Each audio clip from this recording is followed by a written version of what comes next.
Good evening. Welcome to the June 3rd, 2026 Barnstable School Committee meeting. Item 1.1, District Vision and Core Values.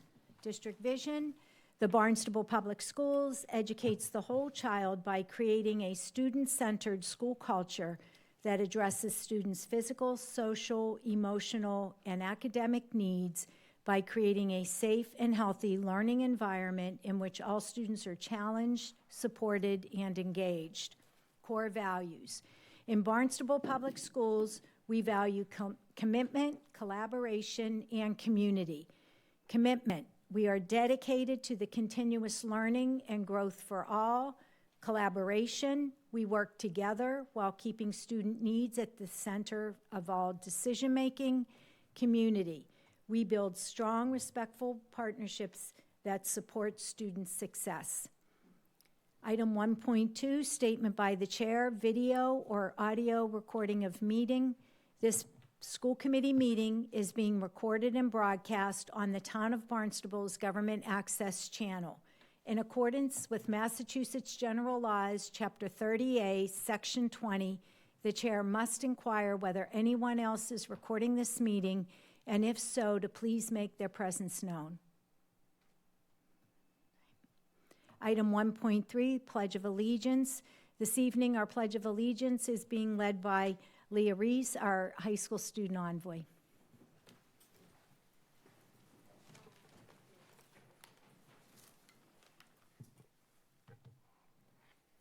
I pledge allegiance to the flag of the United States of America and to the republic for which it stands, one nation, under God, indivisible, with liberty and justice for all. Thank you.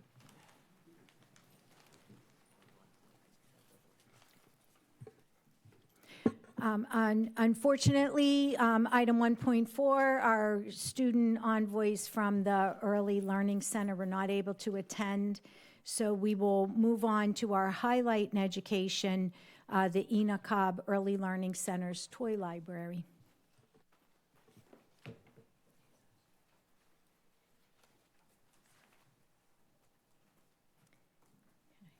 Welcome, Sasha. I brought some samples if you guys wanted to check them out of what our toy library is. But I'm just going to start with just a few little pictures because everyone's so darn cute. And since we didn't have someone coming this time, but next year it's going to be big. We're going to have the new intercom system. I'm doing the pledge every morning. Going to get my xylophone like in Greece. It's going to be awesome. So we will have that next year. Yeah, just some are adorable kiddos. Like that picture with the bubbles, just one of my staff members took it, and I can't even handle it. It's so amazing. So we can go to the next one. The next one is just more pics. Oh, I do it. What do I hit? I did it, okay. And here's just more pictures of, basically learning through play, because that's what we do. Like every single minute we're there, that's what we're working on. These kiddos learn through play. They're working on their social skills, motor development, everything, and they're all at different levels, which is great. And it's so awesome to see this time of year that, they all have friends, like they're just so comfortable in their classrooms and with everyone there, with their peers, and it's just really nice to see. It's very exciting. And I got some of the cutest pictures, but too late. I couldn't cram them in here, so next time I will share them. All right. So this year, myself and our school psychologist, Amber Camelio, and I visited the Cape Cod Toy Library, which is an absolutely amazing space. We were blown away with it. We met with Deb, who is the director there, and talked to her about how they do it, what's happening, how we can get involved, how parents can get involved. And we were saying like, oh, well, maybe we should do our own toy library on a much smaller version. So Amber actually decided to do it for her goal for this year. So we worked on, together, looking at like what was developmentally appropriate, what we wanted, the kids and families to get out of it. Looking at how the Cape Cod Toy Library does it, and, with basically with different levels and ages and all of that. So we sat down, we ordered toys, which is one of the best parts of my job. I get to order toys. So we did that, and what we came up with is our own little toy library. So we basically, what we want to happen with this is the families can borrow them, and we really want to teach the parents how to play with their kiddos, as opposed to just giving them a toy or, screen time. This is just something that they can engage in together, even if it's just for a little bit. And, we do feel there's a lot of parents that don't necessarily know how to play with their kiddos like that. So we're hoping this will help people engage, and again, everyone has such busy schedules. This could be, a 10-minute thing, and at least, they have some face-to-face time, and, everyone's learning while they're doing it. So basically with this, so Amber put this flyer together about how it would work and what we're trying to accomplish. And we have a QR code on there, so you can scan that, and it goes to like an information sheet. So you fill out, your kiddos' names, their ages, things that they like.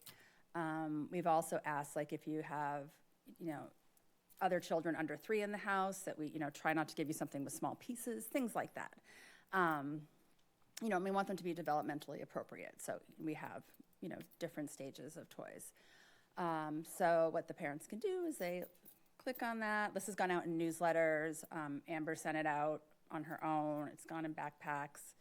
I know not everyone always reads my newsletter, so but we really want to try to get more exposure with it. So this year, we've really, it kind of started late. It was more springish, and we have, I think, 4 families that have tried it so far. But the one thing is they've repeated, which is great. So they've borrowed their toys and asked, you send it back in, and then you can say if you want another one, and we'll send one back, which has been cool. So with that, what it looks like is we get, so this is the taco kit, so play food sets, if you guys do want to see it. They're fun. They're a lot of, you can look at, this is how it comes, you can pull it apart. I've got the, would you like, I have the dinosaurs. Do you want the dinosaurs? I will take that.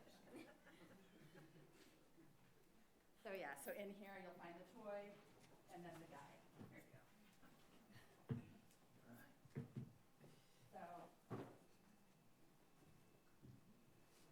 So this is what the sheets look like. We have them for each toy. Basically, the skills you're working on, tips for parents on how to interact and what you can do. Just really how to play together and what you'll all be getting out of it.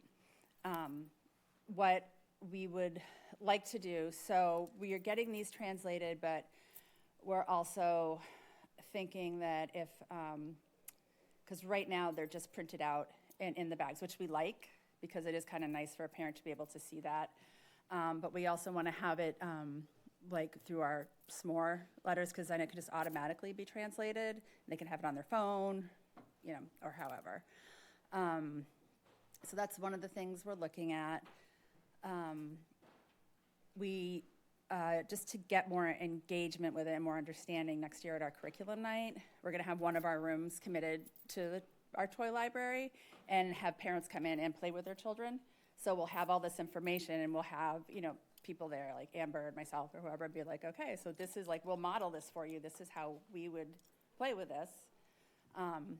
And so they can see it, and then they can try it. So hopefully we'll get some more, more commitment after that, which I'm sure we will. I mean, and the toys are all so much fun and cute. And we have a very if if something happens to the toys, something happens to the toys. You know, we're not putting anything like that into place, like, you know, you break it, you bought it. Like, we want them to have fun with it, and, you know, it is life and they are toys, so we want them to play with them. So yeah, that's like been one of our big focuses this year, other than all of the other giant focuses. But Oh, that's very interesting. Thank you. Any questions or comments? Andre? Yes, thank you. Informative presentation. I do appreciate the free gifts that you've provided for me. I will be taking those. You can have them You can back. play with But them now and then I will give them back. No, it reminds me again of my formative years. Maybe dating myself, but I grew up with Toys R Us. That was a big deal. And I still do remember being a history person. You know, we didn't walk through the parking lot to get it. We sprinted right in to get to what we needed to get to. But you've mentioned a number of things. First of all, play is the most important form that our youth learn and grow, and then the importance of movement, right? And so even though we are talking about the youngest students in the district, what you're talking about as somebody who's an educator, I've taught at all 3 levels. I currently teach at the elementary level, K to 5. So I'm seeing this play out in real time. It's necessary and needed, again, in this inflection point where we are. We're going to talk a little bit more about, as this meeting goes on, you know, about artificial intelligence and technology and cell phones and kind of where we're at. But the bottom line is what we're hearing consistently is that our students and our learners are spending far too much time on screens.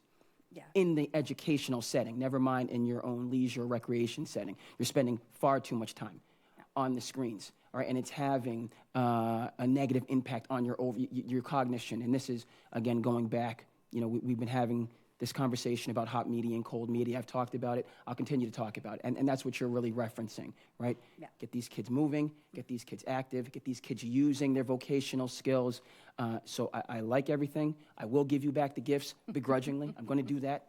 But what you're talking about for our youngest students, just beginning their educational journey, is something that I'm going to continue to be referencing all the way up to our seniors who are getting ready to graduate on Saturday, and that's going to be a wonderful day. Okay, we need less time on screens. We need more interaction, and we need it to be clear that, you know, technology, you know, it doesn't necessarily mean that you're learning or growing. Or it means that a machine is very high powered, but it doesn't mean that individual is high powered, and we need to make that delineation. Thank you. Yeah, thanks. Courtney? Hi. I believe that you mentioned the S'mores app. That I will say, as a parent in the district, I really admire how much everything's translated. The fact that everything comes home. Full disclosure, my son's in Sasha's school, so I get all the newsletters she talks about. Everything comes home in 3 languages. That's a wonderful app. The fact that we can reach all of our family, or hopefully more of our families, the fact that everything comes home in 3 languages is just really admirable. This toy library seems wonderful. I might recommend putting it in a newsletter one more time because it looks. I definitely will. Yeah. It's such a nice program, and like you said, some parents. I know when I had a newborn, you're like, "What do I do with this thing?" So, explaining to parents how to play with kids is something that it's nice that the written thing is within the toy kit. Yeah. So. I think it's great. I think it's so much fun. Yeah. But I will put it in there again. Sounds good, especially as we come into the summer. I don't know if they can borrow it over the summer, but such a nice program if we have the toys that they can play with them. Yeah, Thanks. So, yeah, this is terrific. I was interested when I heard about the Cape Cod Toy Library because I have 2 new grandchildren. Oh. And I totally forgot about it. So it's nice that you brought this up tonight, that you're modeling after it. I think it's an excellent way for families, especially with the economic situation going on, for families with limited income to come in, borrow a toy. And we know that somebody else's toy is always better than my own toys. So, and that gives them also the opportunity, when you buy something, you think they're going to love it, and then you never know. So it gives them the opportunity to try something before they buy it. So I think that's great. I also think it's great you're going to open that library when you have your family night. Yeah. I would expect that some of our Barnstable High School early childhood development students would probably be anxious to volunteer. That would be a great night for them to do Yeah. some community service. Yeah, and we had a couple of volunteers this year, and they were absolutely amazing. Right. Love them. Yeah. And then, does everything that goes into the library have to be brand new, or could it be donations that are gently used if they come with an educational component? Yeah, I think definitely. Yeah. We could do something like that. I'm hanging on now, but Yeah. about 20 years ago, I might have donated something, but Right. now I'm Now going to you- hold on for a little while longer. Yeah. But, yeah, Keep them in good shape, and then we'll take them. yeah, some of the stuff really is Yeah. in good shape when the plastic stuff is made well, so, Yeah, yeah. yeah. But thank you so much for sharing that. I appreciate your time after a long day. It's been a long Yeah. day. But, All right, all right, thank you. you. All right, item 2.2. We have a special highlight tonight. We have Cairo DeSantos, who was recently featured, couldn't think of the word, on WCVB's Channel 5 High Five. And as soon as I saw that, I wanted to share it with people who may have missed the news that day. So let's take a look at this. It's a few-minute video, and then welcome Cairo to come up. Just about everyone at Barnstable High School on Cape Cod is a fan of Cairo Dos Santos. Transferring over his sophomore year, he quickly fit right in, finding his place in performing arts. I primarily play double bass right now, stand-up bass, in our orchestra. And then I also do theater here. I've been in a few productions here with the drama club, most recently Mamma Mia, where I played Harry Bright.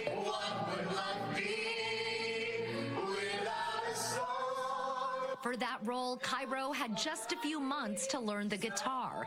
Not only is he a gifted musician and stage performer, Cairo is also a talented visual artist. Well, I've always been into art, every type of art. The school district recently highlighted how Cairo uses his art to spread a message about cultural diversity. This piece, in which he used his mom as his muse, holds a special place in his heart. They're so proud of me, so I'm so happy. Cairo's parents, immigrants from Brazil, instilled a strong work ethic in him. Along with music, theater, art, and maintaining a 4.64 GPA, Cairo's had to work part-time to help his family. I've worked since I could. I think from when I was 14, I got my first job at the McDonald's. So when applying to colleges, he wasn't just nervous about getting accepted, but also how to pay for it. I never thought I could get into an Ivy League or anything like that. But he did. 2 of them, in fact. And he's committed to Harvard, where he plans to major in neuroscience and linguistics on the pre-med track. Who does that? Neuroscience and linguistics. I mean, what a combination. Plus, you throw in his art, his music, and you also throw in his warmth, kindness. How can Harvard not take him? Even better, tuition, housing, and meals are all fully covered by financial aid. Cairo's talent, hard work, and sacrifice, all paying off. We're so going to miss you, but I can't wait to see all that you accomplish in life and beyond. Cairo Dos Santos, you are the ultimate Renaissance man, and because of that, you get this. At Barnstable High School, Antoinette Antonio, WCBD News Center 5.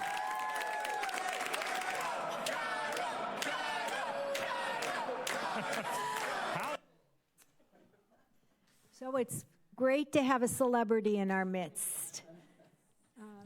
Why don't you come on up so that the superintendent can recognize you, please? Yeah, come over here. Cairo, we're so proud of you and wanted to be sure to highlight you this evening with the special video, but also more personally invite you here to the school committee. You are a rock star. You are amazing. I can't say it any better than they did on the high five, but we really are very, very proud of you and can't wait to hear about more that you accomplish in your future. We know it's going to be super bright and wonderful. Thank you. Thank you so much for having me here. You're welcome. How was it to be highlighted on WCBB and filming that? It was crazy. I was so like grateful and happy to do it. Maybe a little shy looking at watching the video, but it's really amazing. I thank you.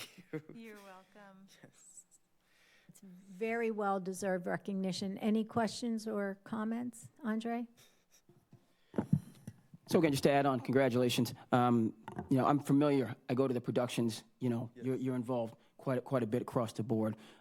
So it's just very encouraging. I know it can be a little bit when you get all the praise and the but you've most certainly earned it. Doing the things behind the scenes to get to where you're at. Senior Awards was last night. Graduation's coming up, so it's a lot of fun things for you to be able to enjoy. And I know somebody like yourself is going to be ready to get right back to work, for your next goals and aspirations. So congrats and forward march. Thank you. Brittany? Yes, you were just such a perfect advertisement for Barnstable and all that Barnstable can do. I love to say that to the high schoolers, but it's so nice to see that through the programs we have, that someone can take such great advantage of it. I went to Harwich and we used to say, 1 year, maybe one of us will get into an Ivy. And with Barnstable, I hear almost every year someone gets into an Ivy. So it's so nice to meet you in person and to see, like you said, the celebrities. So congratulations. I hope you enjoy living in Cambridge. It's a very fun town, and congratulations. Thanks for making us proud. Thank you so much. Harvard's a beautiful campus. I've been there, and it really is. And so remember to take advantage of extracurriculars. That's a tough major. So come back and let us know how you do when you're finished, or even in between. Of course. And we'll be thinking about you. Thank Congratulations you. and good luck. Thank you. Congratulations.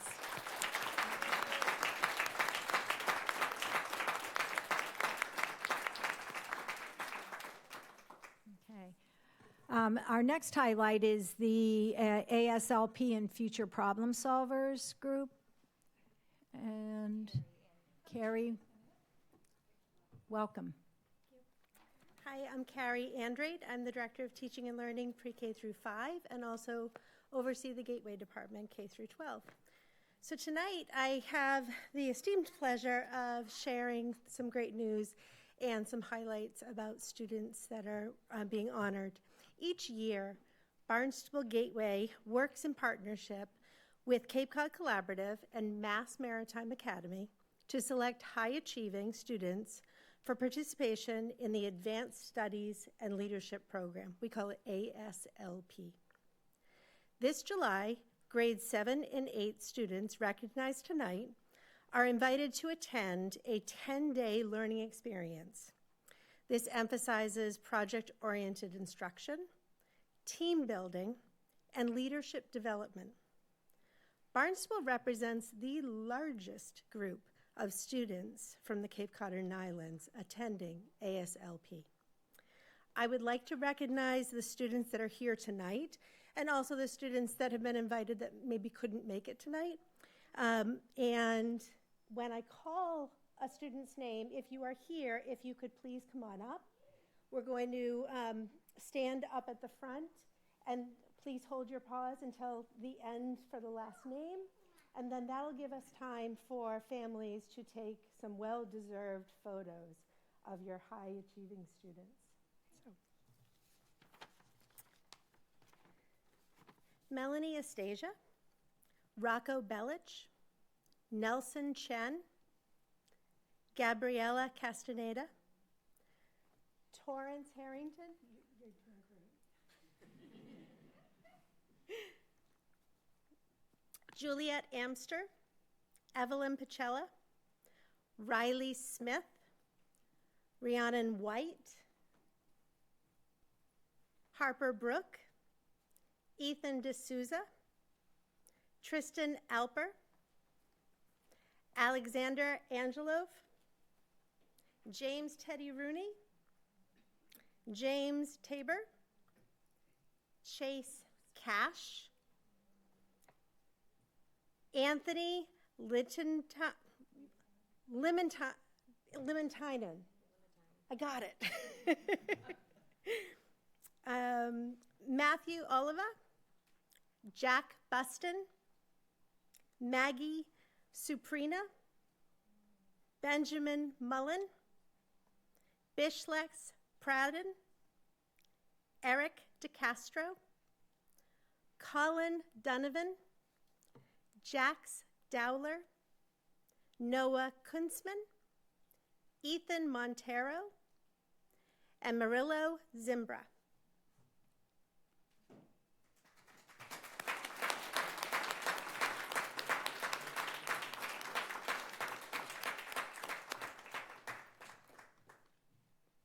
Thank you.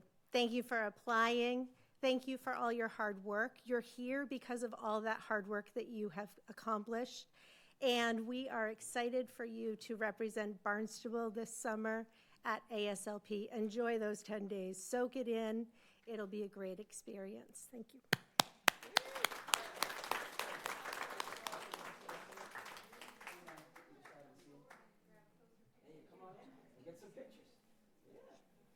So while families are welcome to come up and take photos, I'd just like to also take the opportunity to thank the Enoch Cobb Fund for their generous support and donation, providing 6 full tuition awards, and to Barnstable Education Foundation for 10 $100 scholarships as well. Congratulations.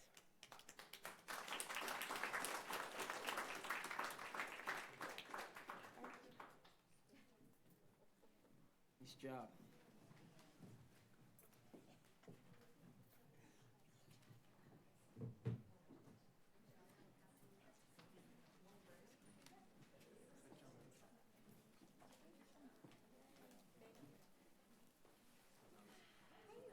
Hello, everyone. You know what? I'm going to give this to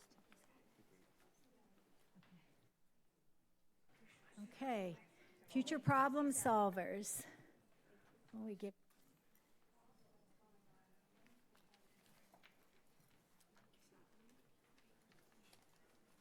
I had written something and then I couldn't find it. I just wrote it. Did you pull that out? I couldn't find it. You can look at mine. Welcome. Hi, everyone. I'm Deb Contrino, and this is my esteemed colleague, Christy Sally.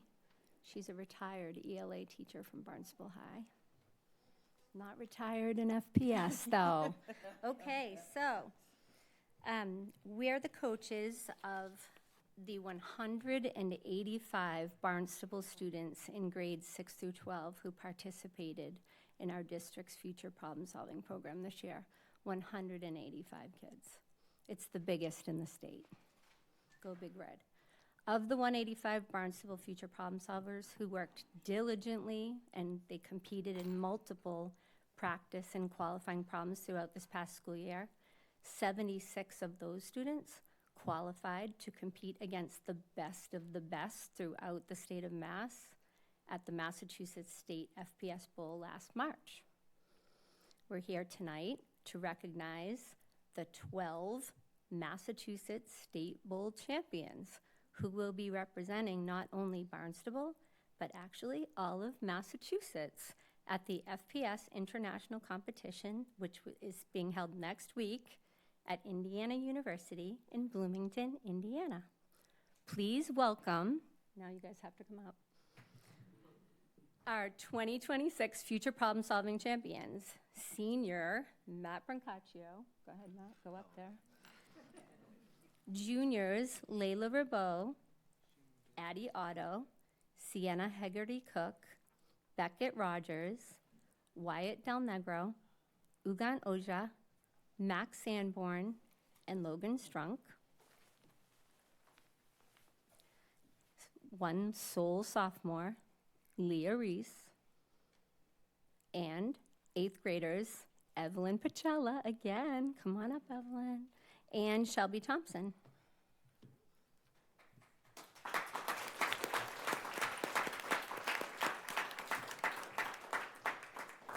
I just want to point out that Evelyn's only in 8th grade, so look at what we have coming up. Isn't this so exciting?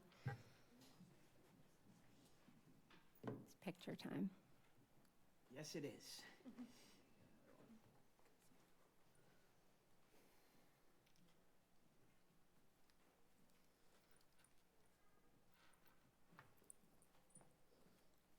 do that thing now or at the end? I can say it. Okay. Now I'm going to let Christy talk. I don't always do all the talking. Go ahead, Christy. I usually do a lot of talking, but not necessarily in this place. I just wanted to share that the skills that these students learn and practice in FPS serve them in many venues. They've returned from classrooms, they've returned from other endeavors in the community, and say that the team building, the critical and creative thinking that they have practiced and practiced and practiced so hard in FPS have really helped them succeed in many endeavors. So it's such a worthwhile program, and I am so proud to be a part of it on Cape Cod. Thank you. And to add to that, we have Matt and Kathleen here. These are our present co-presidents of FPS and soon to be retired since they're graduating on Saturday.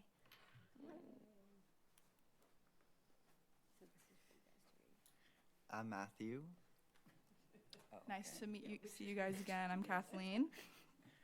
Future problem solving is an international competitive academic experience that challenges students to develop and strengthen, so I can be in the middle, and strengthen their critical and creative thinking skills, their communication and teamwork skills, and to learn and apply a 6-step problem solving process to address some of the most complex issues facing society today, such as food security, antibiotic resistance, rising sea levels, autonomous transportation, and generative artificial intelligence.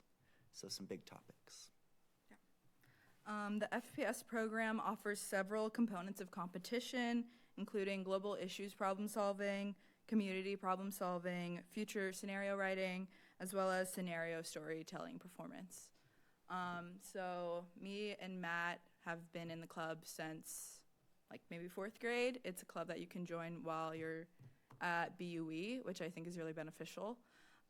So we have been a part of FPS since the 4th grade, and we have developed our like problem solving skills so much since then.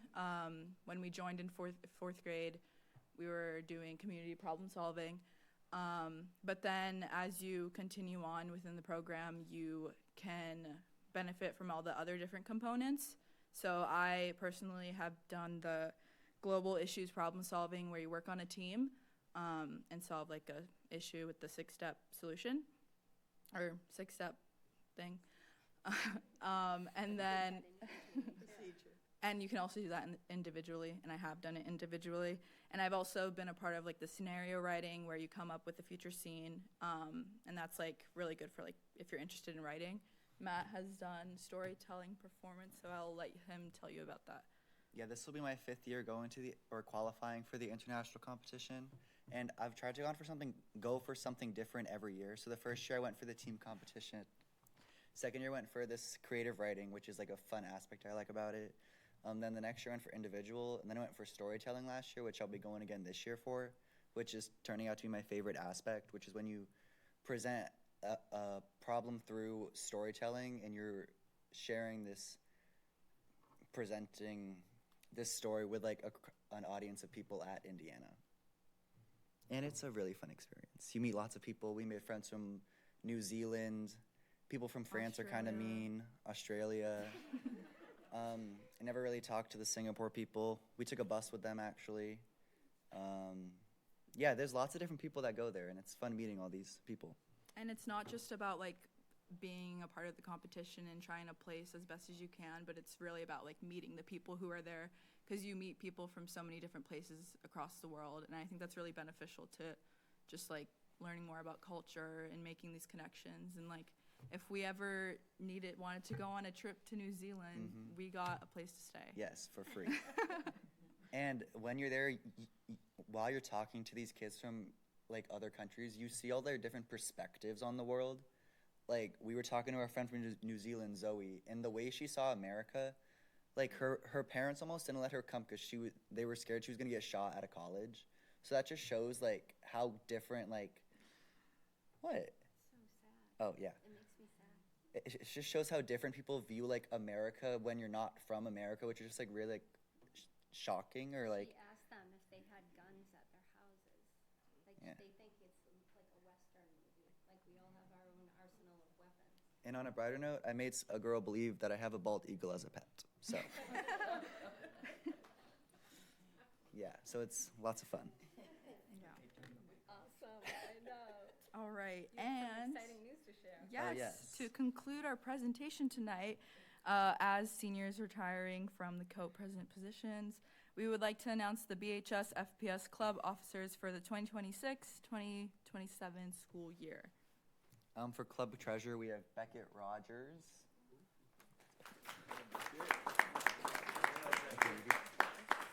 For club secretary, they're not here, but Sienna Haggerty Cook. Right? Not here. And then for a club vice president, we have Max Sanborn.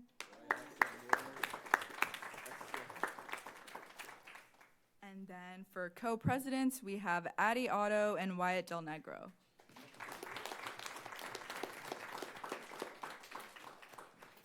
All right, thank you. Now we'd like a picture. Stay there. Stay. Wait, I don't. Okay. Wait, Miss Sally. Get in there with your new presidents. We'll do a group photo after. Oh, we're doing fall.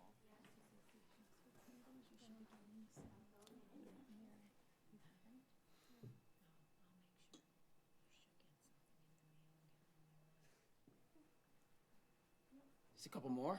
Couple more.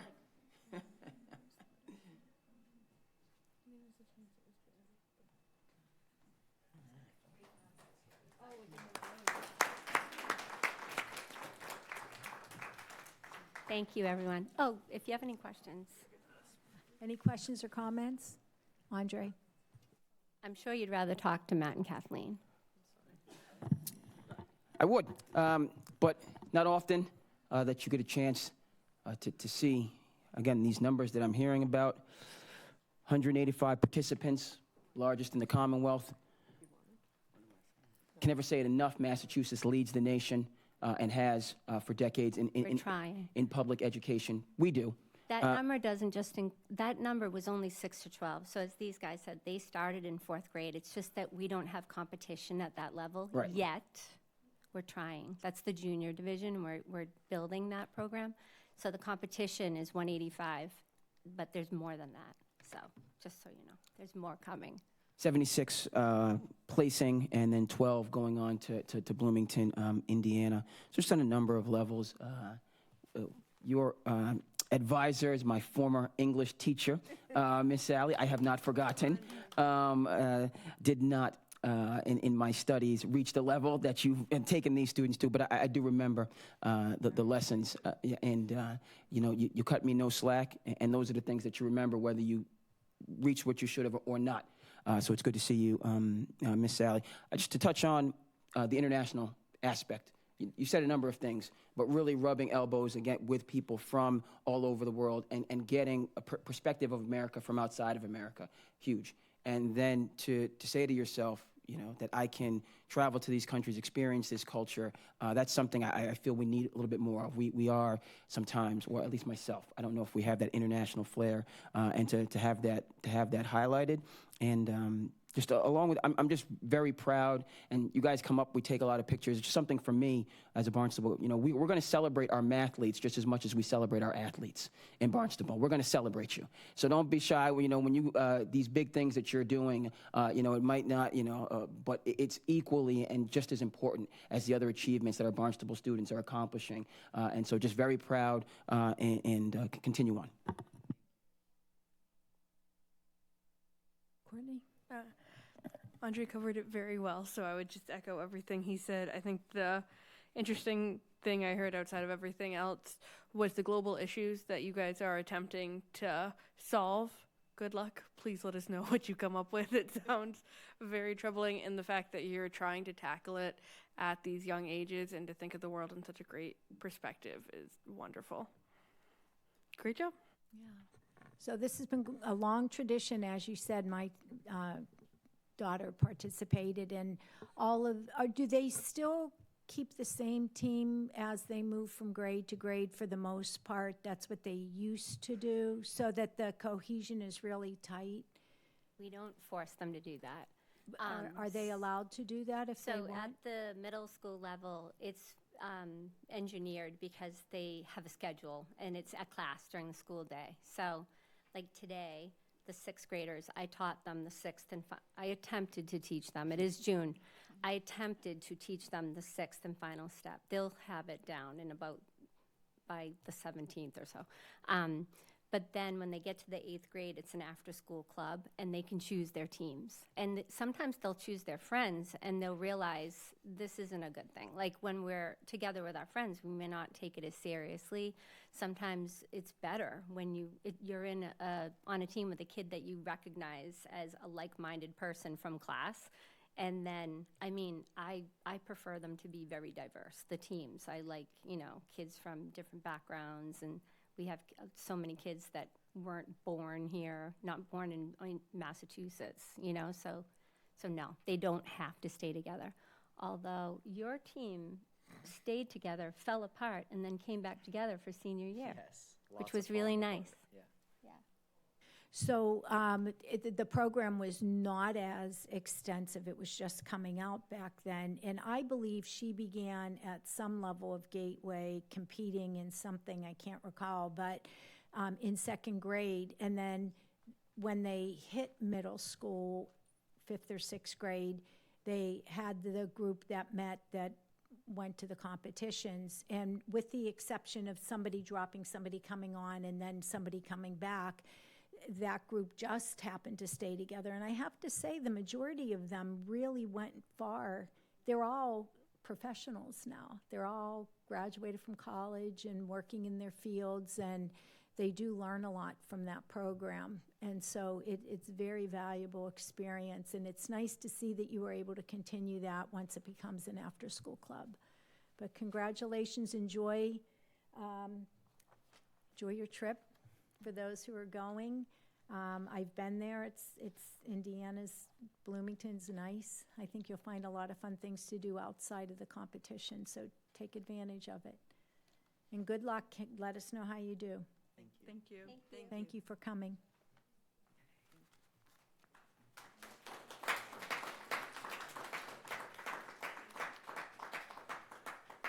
Item 3.2, public comment. Public comment at a Barnstable School Committee meeting is limited to Town of Barnstable residents.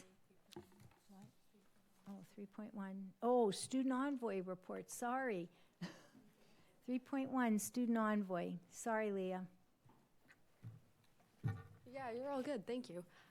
So let me get my notes out. Oh, and I almost forgot.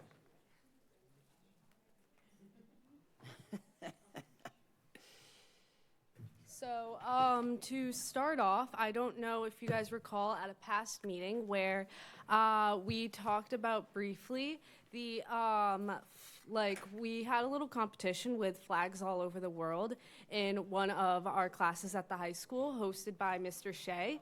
So the winning flag was from Bhutan, and we actually got a response from them. So I got a copy from Mr. Shea, their response to us choosing them as our best flag. So I'll pass that out to you guys.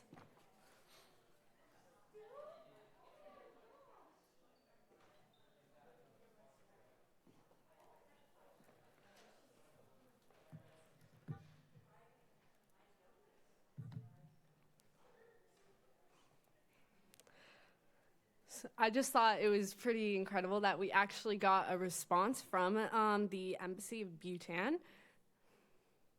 So I'll give you guys a moment to read that.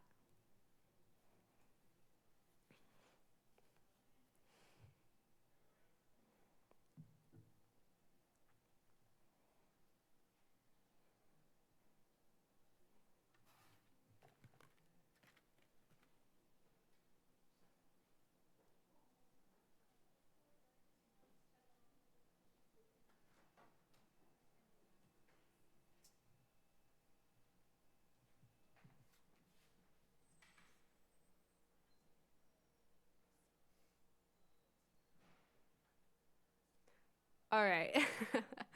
So to kick it off, recently at the high school, French Night was hosted where the new French Honor Society members were inducted. French students read poems, sang songs in French, and also did a performance of Voulez-Vous from Mamma Mia. Next, I have that this month on June 10th, DECA will be hosting the last Business at BUES for this calendar school year, where they will be going over some business topics, teaching the students. They have grown to teach them about what DECA is, how it works, how role plays work, and competing at the district level would look like. So that would hopefully influence them for when they come to the high school to join DECA and be part of the competition. So, yeah. Next, I have it that spring sports have ended, and yesterday we had the athlete celebration at the Red Hawk Ridge. That event had a signing day for seniors who would be playing a sport in college, as well as the opportunity for department-wide awards to be given. Food and refreshments were served on that day. Along with the topic of sports, I'd like to acknowledge an achievement by seniors Megan Garthy and Bria Ullman, who competed in the Division II South Sectional along with the rest of the varsity girls golf team. Bria and Megan qualified for the state championship by finishing within the top 18 scores. This is a huge accomplishment for the seniors. Next off, I have that, of course, as you heard, FPS would be attending the international competition on June 10th through the 15th. The topic will be forestry, so we'll be competing and researching on ideas like shortage of trees and cutting them down, along with other problems. I really love FPS. I've been a part of it for quite a while. I went last year, and I think it's an incredible opportunity for anyone who attends or competes, especially since at the international level, you get to meet everyone from across the world. It helps us make meaningful connections with people we wouldn't ordinarily meet. Like last year, we met many Australians, which was incredibly fun because we held contact with them for the entire time we were there, and we texted them a little bit throughout the summer. But I thought it was pretty cool because I saw that they had a interview at their school since roughly 7 of them went, and we actually got mentioned because we were such close friends with them during that time. So next I have that earlier this month that the music department held its annual spring concert featuring the chorus, band, and orchestra. Studio Art had won at a competition. Studio Art had won Best in Show, first place at the annual high school art competition for a piece called The Gummy Bear Revolution. Of course, May is known for AP exams, so AP exams are over, and some teachers have been absent since they have gotten the opportunity to go and grade for their AP subject, which is an incredible opportunity for them. Next, I have our seniors. Our seniors are graduating tomorrow. So for seniors, they've had many events such as graduation practice and ice cream social.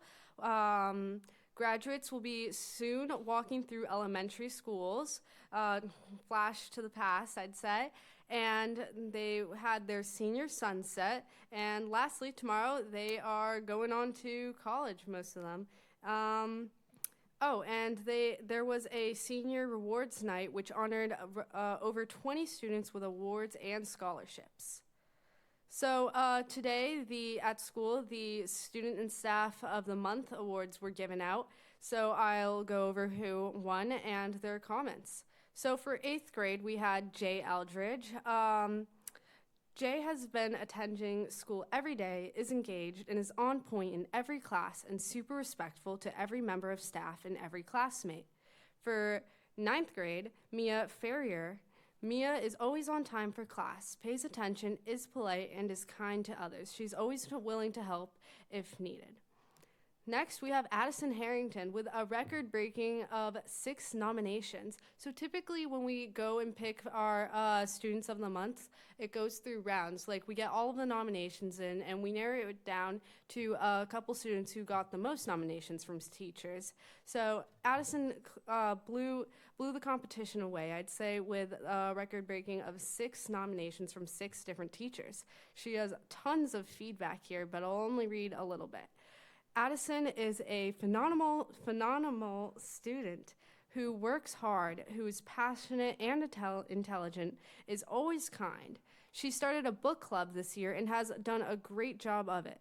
She is one of the hardest workers a teacher has said they ever had as a student.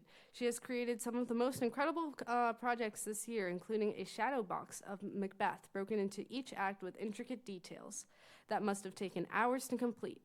This month, she worked past a huge fear of public speaking and recited a slam poem. She stays after whenever she needs extra help for any subject and advocates for herself even if she doesn't understand something. She's a wonderful role model, and her passion for reading is unlike any other student. And then there is much, much more. Addison is such a hard-working student in a money management class. She cares about the quality of her work, is kind to her classmates, and participates in class. She is a member of the swim team and has been training to be a lifeguard this summer. Next off, we have for grade 11, Jayla Coombs. Jayla stayed throughout the year for the art show to help set up and sell buttons. She also introduced a teacher to Wendy's Frosties for the first time. Jayla is kind, thoughtful, and a student who cares deeply for the environment. She raised concerns about the use of AI before any other student and was confident enough to send a long, thoughtful email to a teacher to limit their usage. Lastly, we have Jeslandina Joseph for the senior grade. She has participated in 2 community service events in May where nobody else from the 3 Coast Guard JROTC maritime science classes attended. She participated in a Town of Barnstable marine and environmental affairs. She sponsored a beach cleanup at Keys Beach in Hyannis and kept a Barnstable beautiful. She participates in Coast Guard JROTC and is a developing service-minded citizen of character, a teacher says. Lastly, we've heard that there's been work done, will be work done on the PAC and bathrooms this summer, which is very exciting. The children's literature class worked with Barnstable Land Trust to install a story walk at Fuller Farm. And next Friday, for many civics classes that are participating, the civics fair is happening where lots of projects are being done around the school on crosswalks, homelessness, school bathrooms, youth activities, and more. Lastly, I have some things to improve on that I'd like to bring up. So I've been informed that there are currently only 2 working water fountains in all of the school right now, which is something that might be needed to be fixed. And then as for the bathrooms, I know they're getting renovated this summer. That's great. As for how they are now, I've noticed a lot of things are out of service right now. A lot of sinks, a couple of bathrooms. For cleanliness, I'd say it's better, but that's all I'd have to touch base on for the bathrooms. And lastly, I had an idea I'd like to run by regarding plastic single-use utensils in cafeterias. This is just to take into consideration. I feel like since they're single-use and they're used every day by everyone, I feel like maybe they could be replaced with a more sustainable type of use. I know we have eco-friendly cardboard plates for school lunches. I'd say it'd be a pretty cool idea to maybe do the same thing with the plastic utensils, especially since probably at every school it's just one is used and you throw it away right away, and that's just a lot of plastic that can happen throughout the year. So that's all I have for you guys. Thank you. All right, thanks. Any questions or comments? Andre? Yeah, thank you for your report. I have to ask, are you a writer for the Barnstable Insight?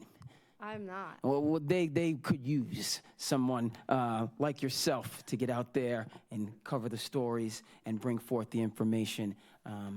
To what you spoke about last, in terms of the plastic utensils, I'm a big recycler.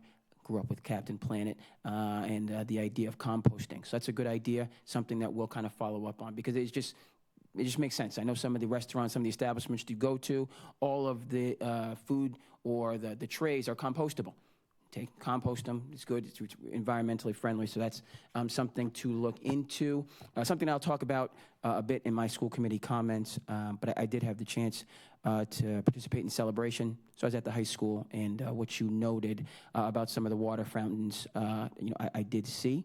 While fully recognizing the incredible hard work of our custodial staff and the lengths that they go to make sure that the building is in working order, and they do a tremendous job. But I did see some of the water fountains needed attention, so that'll be something during the summer months, right, when we immediately start getting ready for the 2027 campaign, that we will look into.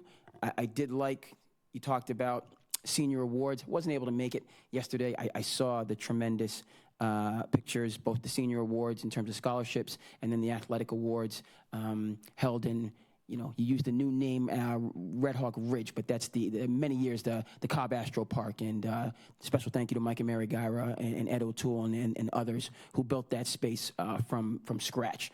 So I did see it was a beautiful day for it, all the athletes getting their awards, and then also signing day for the athletes that are going to go forward to pursue their next interest.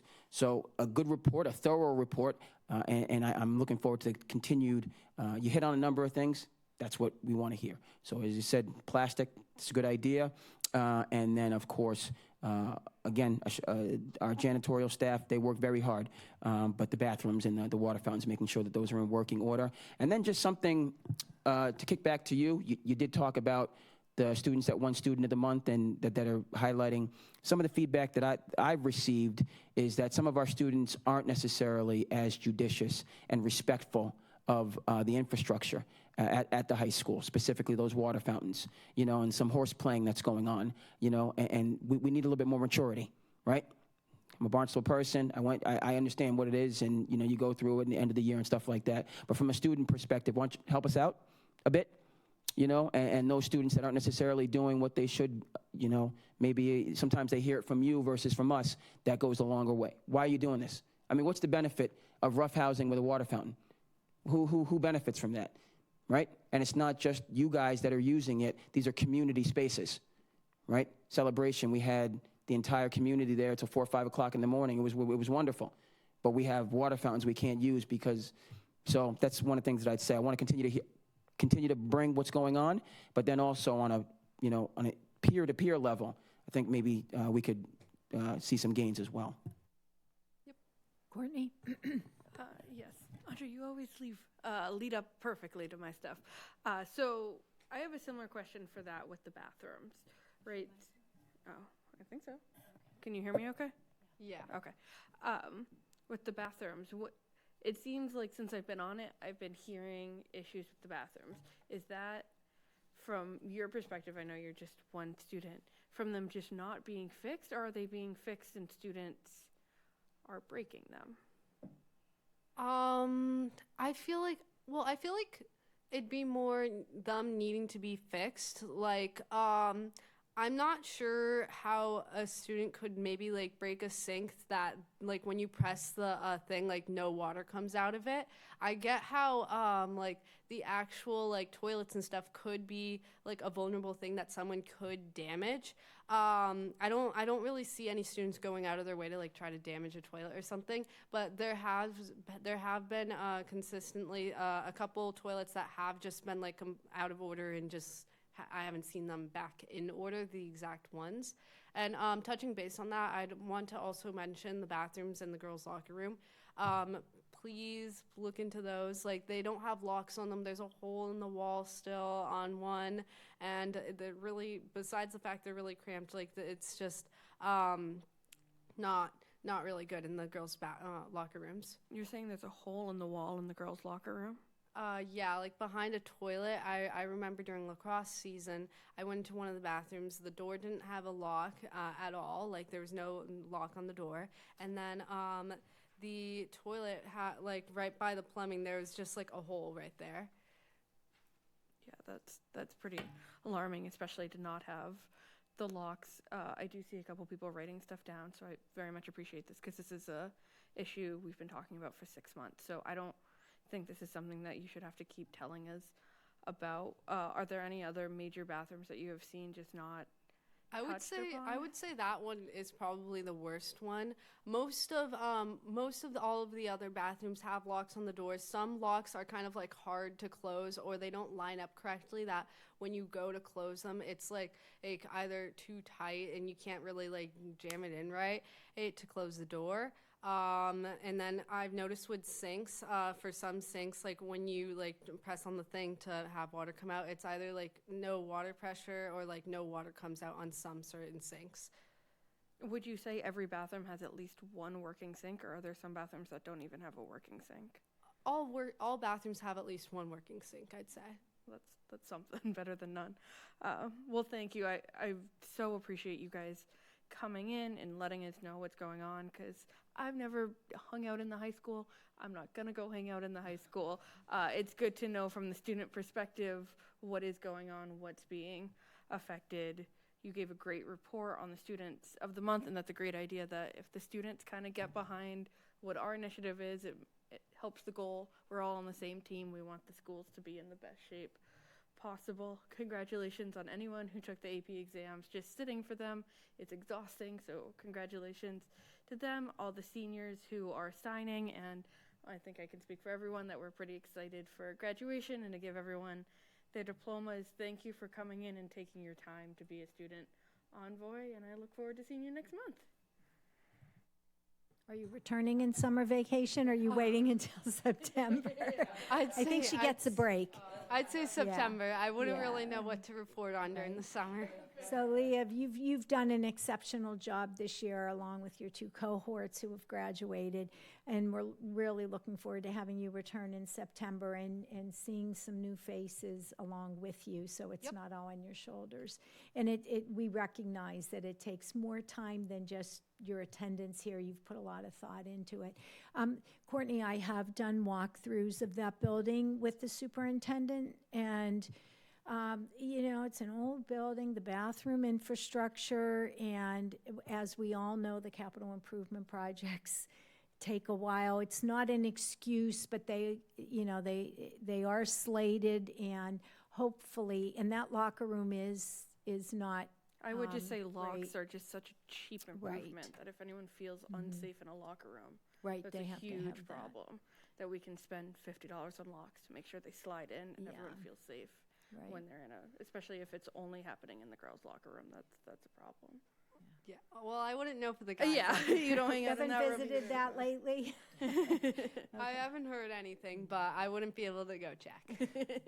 We'll ask one sometime. Let us know. Thank you. Thank you for all the work that you did and for bringing the good, the bad, and speaking up. We appreciate it. Of course. All right. Have a great summer. Thank you. Have a good summer. See you all next school year. Yes. Bye-bye. So now we're on 3.2 public comment. Sorry about that.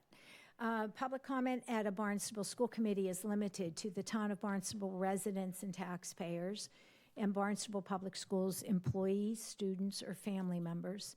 Speakers will be allowed up to 3 minutes to present their material and must begin comments by stating their name and town. An extension of the speaker's time may be granted at the discretion of the chair.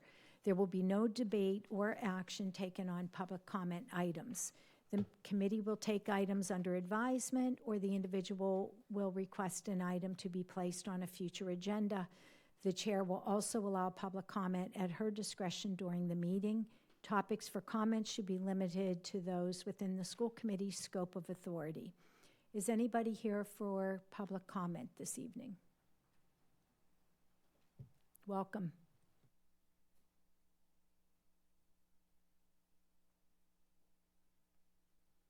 Good evening, Lynn Poyant from the village of Hyannis in the town of Barnstable, and I am here tonight in my capacity as the chair of the John F. Kennedy Memorial Trust Fund Committee.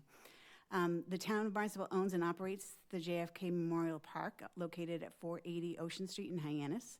It was constructed in 1965 and opened on July 8th, 1966 to memorialize our 35th president and his association to Cape Cod as a longtime resident of Barnstable in the neighborhood of Hyannisport. The park has been a major visitor destination since its inception and continues to be heavily visited. Pre-COVID, Barnstable High School used to provide us with 3 candidates for our annual scholarship. And since COVID, we take all of the applications in.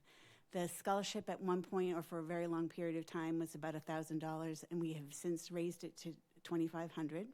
And last night, I am happy to say that we gave $20,000 in scholarships to 8 students for, that are graduating. And I have to say that last night's event was spectacular. Seeing all of the students and what they're accomplishing as a Barnstable High School graduate from a very long time ago, it gives me great hope for the future. Each year, the committee pays for a flag that is flown over the Capitol in Washington, D.C. through Congressman Keating's office. We then give that flag to one of our elementary schools. This year's host school is Barnstable, West Barnstable Elementary, and with Flag Day being on Sunday, June 14th, we're doing our ceremony on Friday, June 12th. And we've also got a special addition to this year's event, and that's Barnstable High School's United States Coast Guard Junior ROTC will be participating in the program. A special request to fund the Revolution on Cape Cod and the Islands Issues and Events and People book, which is for the 250th anniversary of America. We provided that for Barnstable High School's 8th and 11th grade students.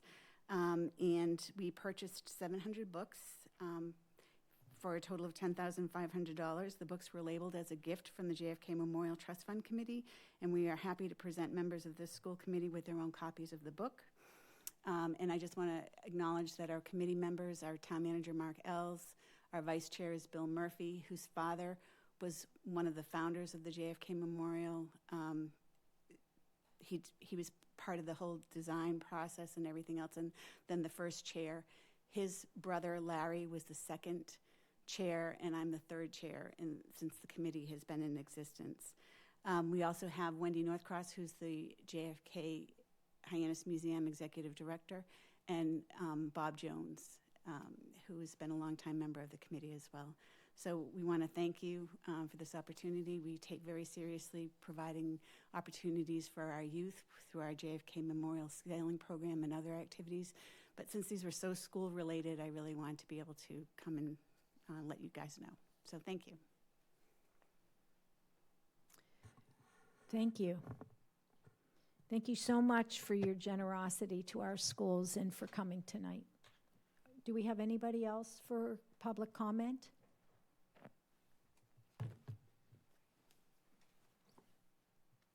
All right, seeing no one, public comment is now closed.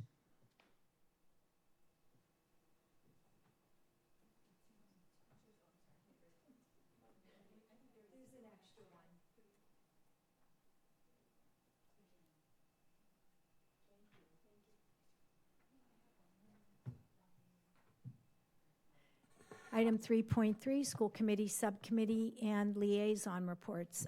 Facilities Subcommittee, do you have a report? Yes, I do. Thank you, Chair. Let me just pull up the notes from our last meeting.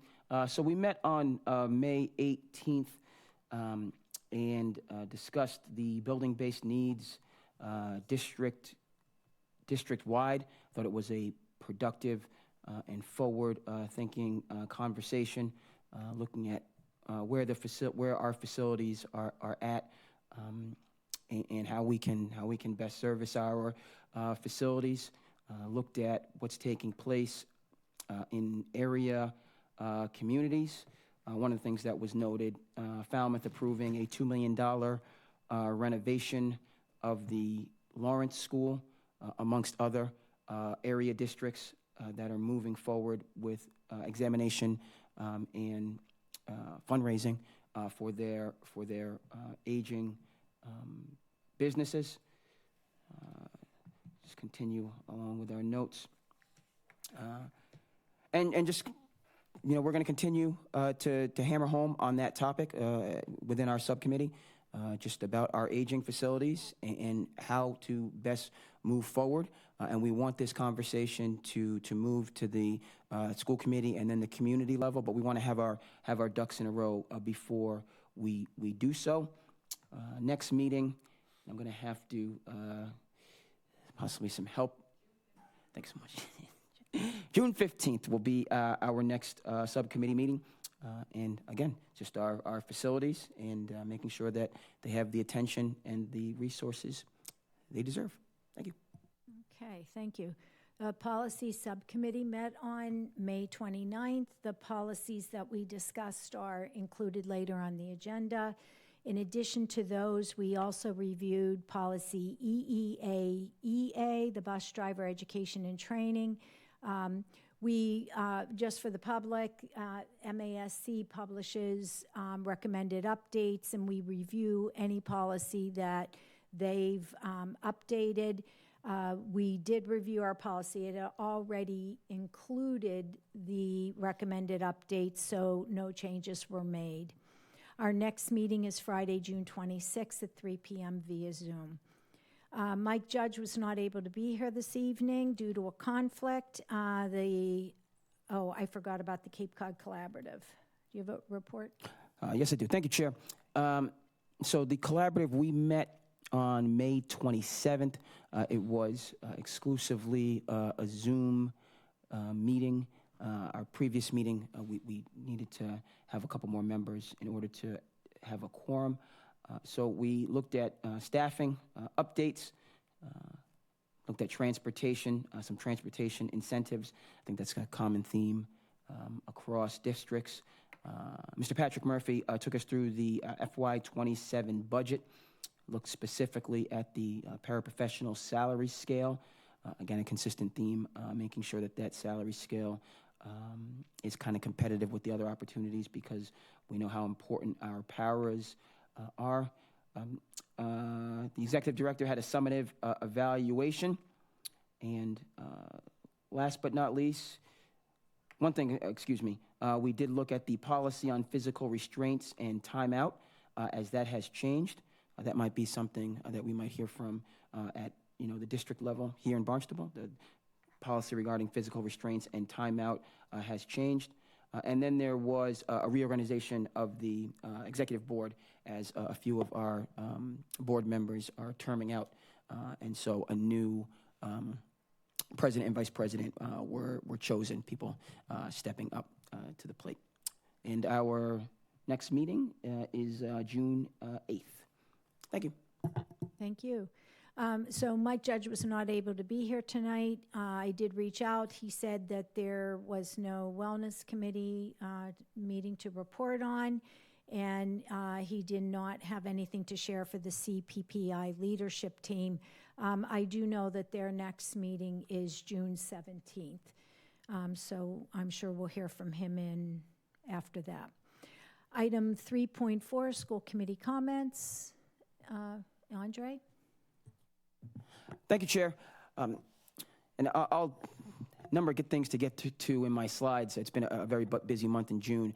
But for me personally, I did want to speak to just a couple of the events that have been going on. Senior awards and the athletic awards yesterday was tremendous.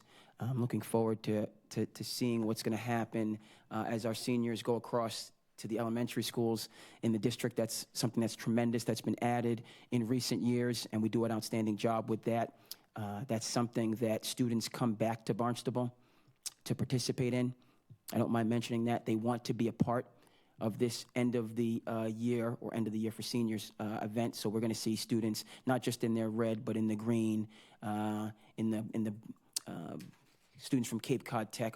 They want to come back to Barnstable to participate in that. But I wanted to speak to, I got a chance to participate in Celebration, not this Friday, but the Friday before at Barnstable High School. I was able to make it, and I just wanted to give a shout out. Apologize if I'm mispronouncing these names, but Moira Bunchin led the charge. Just tremendous effort.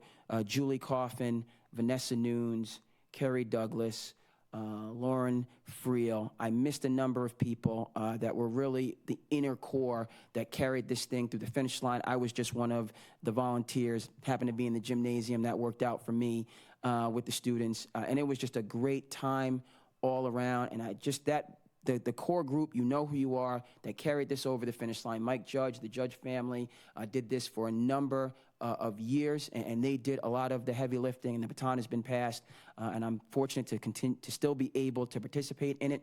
But just to be clear, folks, at 5:15, I was exhausted and hit the road, okay? There was so much food, the businesses that donated food, there was food left over. Students took home full trays of cookies and everything. It's just so much how the community pours into this project. But I have to go even further, that there was things that they added, not just staying pat with what had been done before. There was a game truck where you could go in and play Nintendo and Sega Genesis and Nintendo 64. That wasn't there. That hooked around to the field house.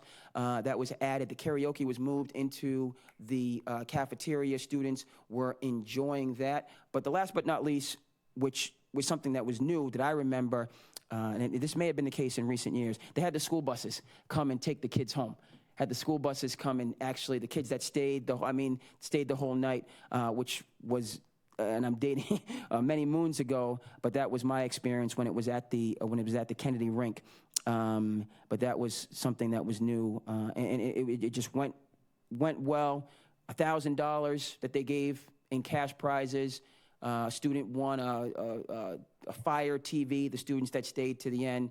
It was just tremendous. Thank you to the core group that did the heavy lifting, the community people that donated generously for this to happen. And I feel like the students, they really had a great time, and they're going to appreciate, and those are going to be the students that are going to come back, and they'll participate in Celebration because of what they were gifted by previous generations. So thank you.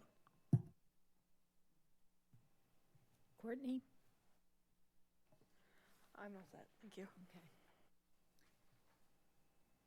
And I would just like to communicate that the superintendent and I continue to meet with town leadership regularly, and primarily our discussions are focusing around the financial issues that impact both the town and the schools. I also attended the Educator Pathway celebration that was on May 18th, and it was great to see a number of our high school seniors moving on to matriculate in education or school-based positions, and that's great to see. The other thing that all the committee members are aware of is that I did draft the letter that you had asked. It's in our diligence posted, and I have paper copies if you need them. Right. So item 3.5. Point of information, Yes. Chair. I did have my slides now that everybody has had a chance to I'm speak. sorry, I forgot. No Go ahead. problem. The clicker. Much to report this June. I'll get it. We just have a quorum, so. But we have action-packed. I'm really excited about the things that have been going on this month. I actually had to. I'm looking forward. There's a couple things that I'll be speaking to next month. But as we like to say, Barnstable, we are a diverse, and we are a dynamic district. So every month there's a plethora of things. So a story came to life this week at the Fuller Farm. BHS seniors in Miss Sweeney's children's literature class installed a beautiful story walk at Barnstable's Land Trust Fuller Farm in Marston's Mills, featuring Greta and the Giants by Zoe Tucker, a powerful climate activist picture book perfect for young readers. This special project connected BHS seniors with second grade classes from BCIS in a meaningful way. Back in April, the seniors visited classrooms to read a story aloud and invited students to create artwork inspired by what they stand for in nature. Thanks so much to the generous support of the Enoch Cobb, let me go back, Fund. BCIS students visited Fuller Farm and experienced their own artwork proudly displayed. Students spent the day exploring the farm, walking the trails, and sharing the joy of reading in the outdoors. Thank you. We're going to head over to Hyannis West, where shaking things up in third grade, Hyannis West students launched their new shark unit with an exciting and educational trip to the Atlantic White Shark Conservancy in Chatham. Students explored interactive exhibits and learned firsthand about local marine life, shark research, and ocean conservation. Thank you again to the generous support of the Cobb Foundation. Staying at Hyannis West, celebrating community culture and storytelling. Hyannis West celebrated a beautiful night of storytelling that brought our community together. Culture boxes, our amazing students created meaningful culture boxes representing their unique identities and family ancestral traditions, turning personal narratives into stunning works of art. A special guest, renowned storyteller Antonio Rocha, led an inspiring session with our second graders, sharing tales from the rich cultures of our school family. He reminded us of the power of stories to connect us to our roots and to one another. Thank you. Let me head back. We are deeply grateful to the Cobb Foundation again for making this enriching experience possible. This is still at Hyannis West Elementary, and this is a theme that we've been talking about. Bye-bye screens, hello, Toe Jam Puppet Band. Hyannis West was kicking off Screen-Free Week. I love this. With some music, laughs, and a lot of dancing. Thanks to Title I Miss Booth and Nurse Meg for a great start to the week. This was Screen-Free Week. We're going to continue to come back to this at Hyannis West Elementary. This was Memorial Day at Barnstable United Elementary. You might have also seen the article in the Cape Cod Times about our SRO, Mr. Brian Morrison, who will be retiring. So this was Memorial Day at Barnstable United Elementary. Along with Brian Morrison, we had a guest speaker, an active Falmouth firefighter, Lieutenant Henry Sabins, who served in the United States Air Force and the Massachusetts Air National Guard. And the students played taps, and there was a number of activities. This was Memorial Day at Barnstable United Elementary School, and we are not done in terms of how Memorial Day was celebrated in Barnstable Public Schools. Our color guard. This is the Barnstable Intermediate School color guard, showcasing their incredible growth. This is the program's second year. A huge shout out to the 6th and 7th grade performers. We're excited to see where the color guard will go. This is their first parade since before COVID in Centerville. So this is the BIS. We are over at BIS now, and this is our color guard. Staying with Memorial Day. At Barnstable Intermediate School, there was a powerful tribute to service and sacrifice. The JORTC Color Guard presented colors, and the BIS Chorus delivered a heartfelt national anthems, and taps was beautifully performed by the Barnstable High School Performing Arts Department. Massachusetts State Representative Stephen Ziaros served as the keynote speaker, sharing an emotional and inspiring message with students about living with purpose, showing respect for others, and honoring the sacrifices made for our country. Representative Ziaros spoke about the loss of his son, son Nicholas, who was killed in action in Afghanistan at just 21 years of age while serving the United States Marine Corps. His message reminded everyone that freedom comes at a cost and encouraged students to pursue their dreams, serve others, and live lives worthy of the freedoms they enjoy. Representative Ziara was also recognized by several BIS students with official citations from the Massachusetts House of Representatives. Student recipients wrote essays about the significance of laying a wreath on the tomb of the unknown soldier in Washington, D.C. Okay. Speaking of which, these are our students who traveled to Washington, D.C. under the capable leadership of Mr. Hurley and other staff members, and they most certainly did put a wreath in Washington, D.C. At the tomb of the unknown soldiers. There's also video of that's available that was provided by Mr. Hurley, but this has been going on for a number of years and is absolutely tremendous. We're staying at Barnstable Intermediate School, where Donovan shared a powerful signature speech, Overcome Your Impossible, opening up about his journey from self-doubt to becoming a Division I, an NCAA Division I athlete. Our students walked away with incredible strategies for building a strong mindset, embracing social and emotional strength, and realizing their full potential. Thank you, Donovan, for pouring into our students and reminding us that no hurdle is too high to clear. Thank you so much for taking time to visit Barnstable. We're going to move over to the high school now, much to report.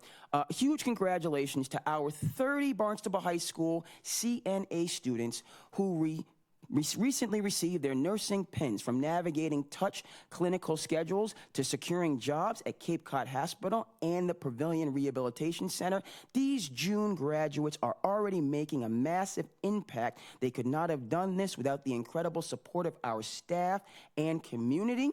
Again, these are the 30 backup Barnstable High School CNA students who recently received their nursing pins. Congratulations. This was from last month, so much to report, but I did want to recognize our marine biology students who traveled, again, this is from May, to the very tip of Cape Cod for an unforgettable day of discovery at the Center for Coastal Studies in Provincetown. The day was packed with deep dives into local conservation issues, including marine animal disentanglement, the story of spinnaker, and the marine debris program. This is our Barnstable High School marine biology program. Okay. All right. This was a proud moment, certainly for myself as an educator. I know we have other educators on the dais, where Barnstable High School's Education Pathways Signing Day took place. This is something new. Again, we don't just celebrate our athletes, we celebrate all of our students moving on to their future success. Seniors celebrated the start of their journeys as future educators, honoring the hard work and dedication that got them to this milestone. Congratulations to our future educators. We talk about growing your own. We have those conversations. Here they are, right here, the future educators, diverse backgrounds for Barnstable Public Schools, right in our own district. These are the educators on the education pathway. Congratulations. Barnstable High School Stable Time had a great celebration of the spring sports season. Students enjoyed a rolling rally around the track, along with outdoor games, indoor activities, and a screening of screenagers. New word, not necessarily familiar. Thanks for bringing the energy and the school spirit. We talk about getting students out and how play is actually a form of learning. This was Stable Time, celebrating our spring sports at Barnstable High School. And so this is the end of that. We have a familiar face there. We want to, the 2026 yearbooks have arrived. Congratulations to our seniors, and a huge thank you to the dedicated staff. As a history person, I spend a lot of time going through the old yearbooks, through my work with the Barnstable Athletic Hall of Fame, for putting together an amazing book. A special shout out to the yearbook advisor, Ms. Whidden. Thank you for your tireless leadership, creativity, and dedication to capturing these unforgettable memories. They are unforgettable. You will go back and look at these for our students.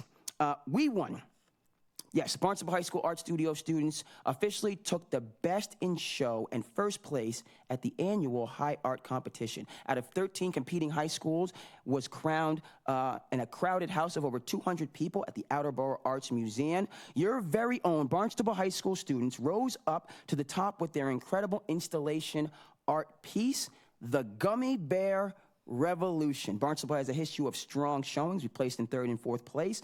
And a massive congratulations to the students who poured their creativity into this project. And a huge thank you, once again, to the Enoch Cobb Foundation for your generous support in making these opportunities possible. There's more to report at the high school. An incredible night. It was referenced at the All Cape Jazz Festival. We're very proud of our Barnstable students who represented our school with outstanding musicianship, professionalism, and passion, performing alongside talented student musicians from across Cape Cod in both the audition combo and big band displays. This was an amazing accomplishment and experience. A huge congratulations to the students who earned this honor, and thank you to the Nauset High School for hosting such a fantastic evening celebrating live music and jazz education. This is the All Cape Jazz Festival, let me back up, where our students participated and did tremendous. A round of applause to the Barnstable High School theater production class that wrapped up the semester with a spectacular shortened performance of Into the Woods in the Night Auditorium. Thank you for everyone that came out to support. This is, again, something that's new in Barnstable. Our theater production class actually putting on a performance for the students, and I'm liking this new trend, and I'm looking forward to seeing it more in the future. Now, our seniors. We're going to move forward to the conclusion. An incredible night for the Barnstable High School Drama Club Senior Showcase. Our graduating performers left it all on the stage, reminding us why the arts are a heartbeat of Barnstable High School. We are proud of the talent, the dedication, and the legacy that you are leaving behind, but the magic on the stage wouldn't be possible without the angels behind the scenes. This year, we were thrilled to present the Angel of the Night Awards to 2 parents who have gone above and beyond for our students, making these types of events possible. That's Liz Jordan and Roland Gonzalez. Thank you for your dedication and support of the Barnstable High School Drama Club. Again, this is something new that I'm thrilled to report. The first ever Barnstable High School Performing Arts Banquet took place. Students in grades 8 to 12 in the theater, contemporary pathways, and ensemble gathered to celebrate the year and receive national awards for the performing arts. Once again, this is the first annual Barnstable High School Performing Arts Banquet. They had a good time. They deserve to have a good time in terms of what they achieved. Go ahead and check out Barnstable High School decisions. I could only get to 5. I wanted to get to many more. I could only get to 5. You see Colin Gleason, who's taking his talents to Bryant University in the environmental biology program. He also earned an athletic scholarship in golf. This is how it's going, and this is how it started. Colin Gleason, very proud. Danielle Franklin, taking her talents to Oklahoma State University. Once again, Barnstable Decisions 2026 on social media. I had to leave out a number. She's majoring in psychology. This is where it's going. This is how it started. Kyle Coffin, who will be going on to Springfield College. He'll be majoring in physical education. You saw Kyle in our education pathway, wants to go on and pursue a career in education, along with all that he's doing on the gridiron. This is how it's going. This is how it started. Simone Bruton, taking her talents to Northeast University, majoring in business administration with a global fashion studies minor. Speaking of our tremendous fashion show, this is how it's going, and this is how it started. And last but not least, I believe I see this gentleman in the building. Brady, he's here. Brady Kundal, who will be taking his talents to UMass Amherst, majoring in business and also Mandarin. Brady will be playing club volleyball. He did tremendous for our volleyball team. I would happen to be at the game against Winchester, where they won a very competitive game, but dug deep. This is how it's going, and this is, of course, how it started. Barnstable Decisions 26. There's so many that I had to leave out, but they're doing a tremendous job. I just have to recognize the Massachusetts Teacher Association was happy to see the thank you notes from the kids in Barnstable who got a new bike. We reported on this last month through the incredible grant of Mass Child. So they put this together. This is from the Massachusetts Teacher Association. This is the essence of why we do the work that we do, helping kids have fun safely in an atmosphere centered on learning and joy. Mass Child's new book program, For the Love of Books, is also bringing joy to reading in children and families. So they saw what we were able to do with the bicycle program, and the Massachusetts Teachers Association wanted to provide that. A few events that are coming up. The Mass Youth Soccer Festival will be at Barnstable High School June 13th. The World Cup is coming to Massachusetts, coming to Boston, and we're going to participate in that here in Barnstable, excuse me. In between days, an all-summer program will be taking place at the Cordial Eye on Main Street. For those who may be interested, it starts on June 23rd and will run to August 22nd. For those that may be interested in participating. And of course, school choice. We have a plethora of things to offer right here in Barnstable, but here's the information. It's available on our district website and social media for those who are thinking about taking their talents to Barnstable. We're going to wrap it up with sports. This is the Best Buddies event that took place at Craigville Beach over the weekend, and this is the Barnstable Unified Track Team that participated in this event, along with so many others. Drake May was there. Amongst other dignitaries, and our Barnstable United team was there to participate. And last but not least, our athletes. This is our girls tennis team in one of their matches, concluding a successful season. This is a program that annually, year in and year out, has produced South Sectional champions and went deep into the state tournament. That's our girls tennis team. Our boys baseball team played to a victory against Dartmouth recently. In the playoffs. This is our boys baseball team representing Barnstable very well. And with Cape League coming up, that could be a goal for these athletes. And last but not least, we talked about two of our girls golfers that are going on to compete in the state championship. We're in the top 18 at the South Sectional finals. And so this is our girls golf team. Thank you so much. At Barnstable High School. Thank you. Thank you. All right, moving on, item 3.5, Superintendent's Report. Sarah? Great, thank you. I've got several things. There is indeed a ton going on, especially at this time of year. Just to let you and the public know, the budget hearing where our budget will be heard at Town Council is next Thursday, June 11th, and Chris Dwelly and I will be presenting, expecting them to take action on our budget at that time, as well as budgets of other departments within the town. I'd like to expand a little bit on the soccer slide that Andre had just shown. That is a FIFA soccer watch party for BPS students and families. So just want to pause and note and thank Doc for putting this together between U.S. Soccer, Massachusetts Youth Soccer, bringing Barnstable Public Schools families and community organizations together in celebration of this year's World Cup. We're going to be hosting a live watch party with family-friendly activities, youth play areas, and opportunities for the community to connect through the power of soccer. I know people are pretty excited about what's coming. It is open to BPS students and their families. It's about more than watching the game. It's about uniting cultures, strengthening community, and creating a shared experience for young people and families alike. So we are looking forward to that. Recently, you heard a little bit about Donovan coming and speaking to the BIS students. It was in conjunction with a bigger overall Title I opportunity that also involved families later that evening.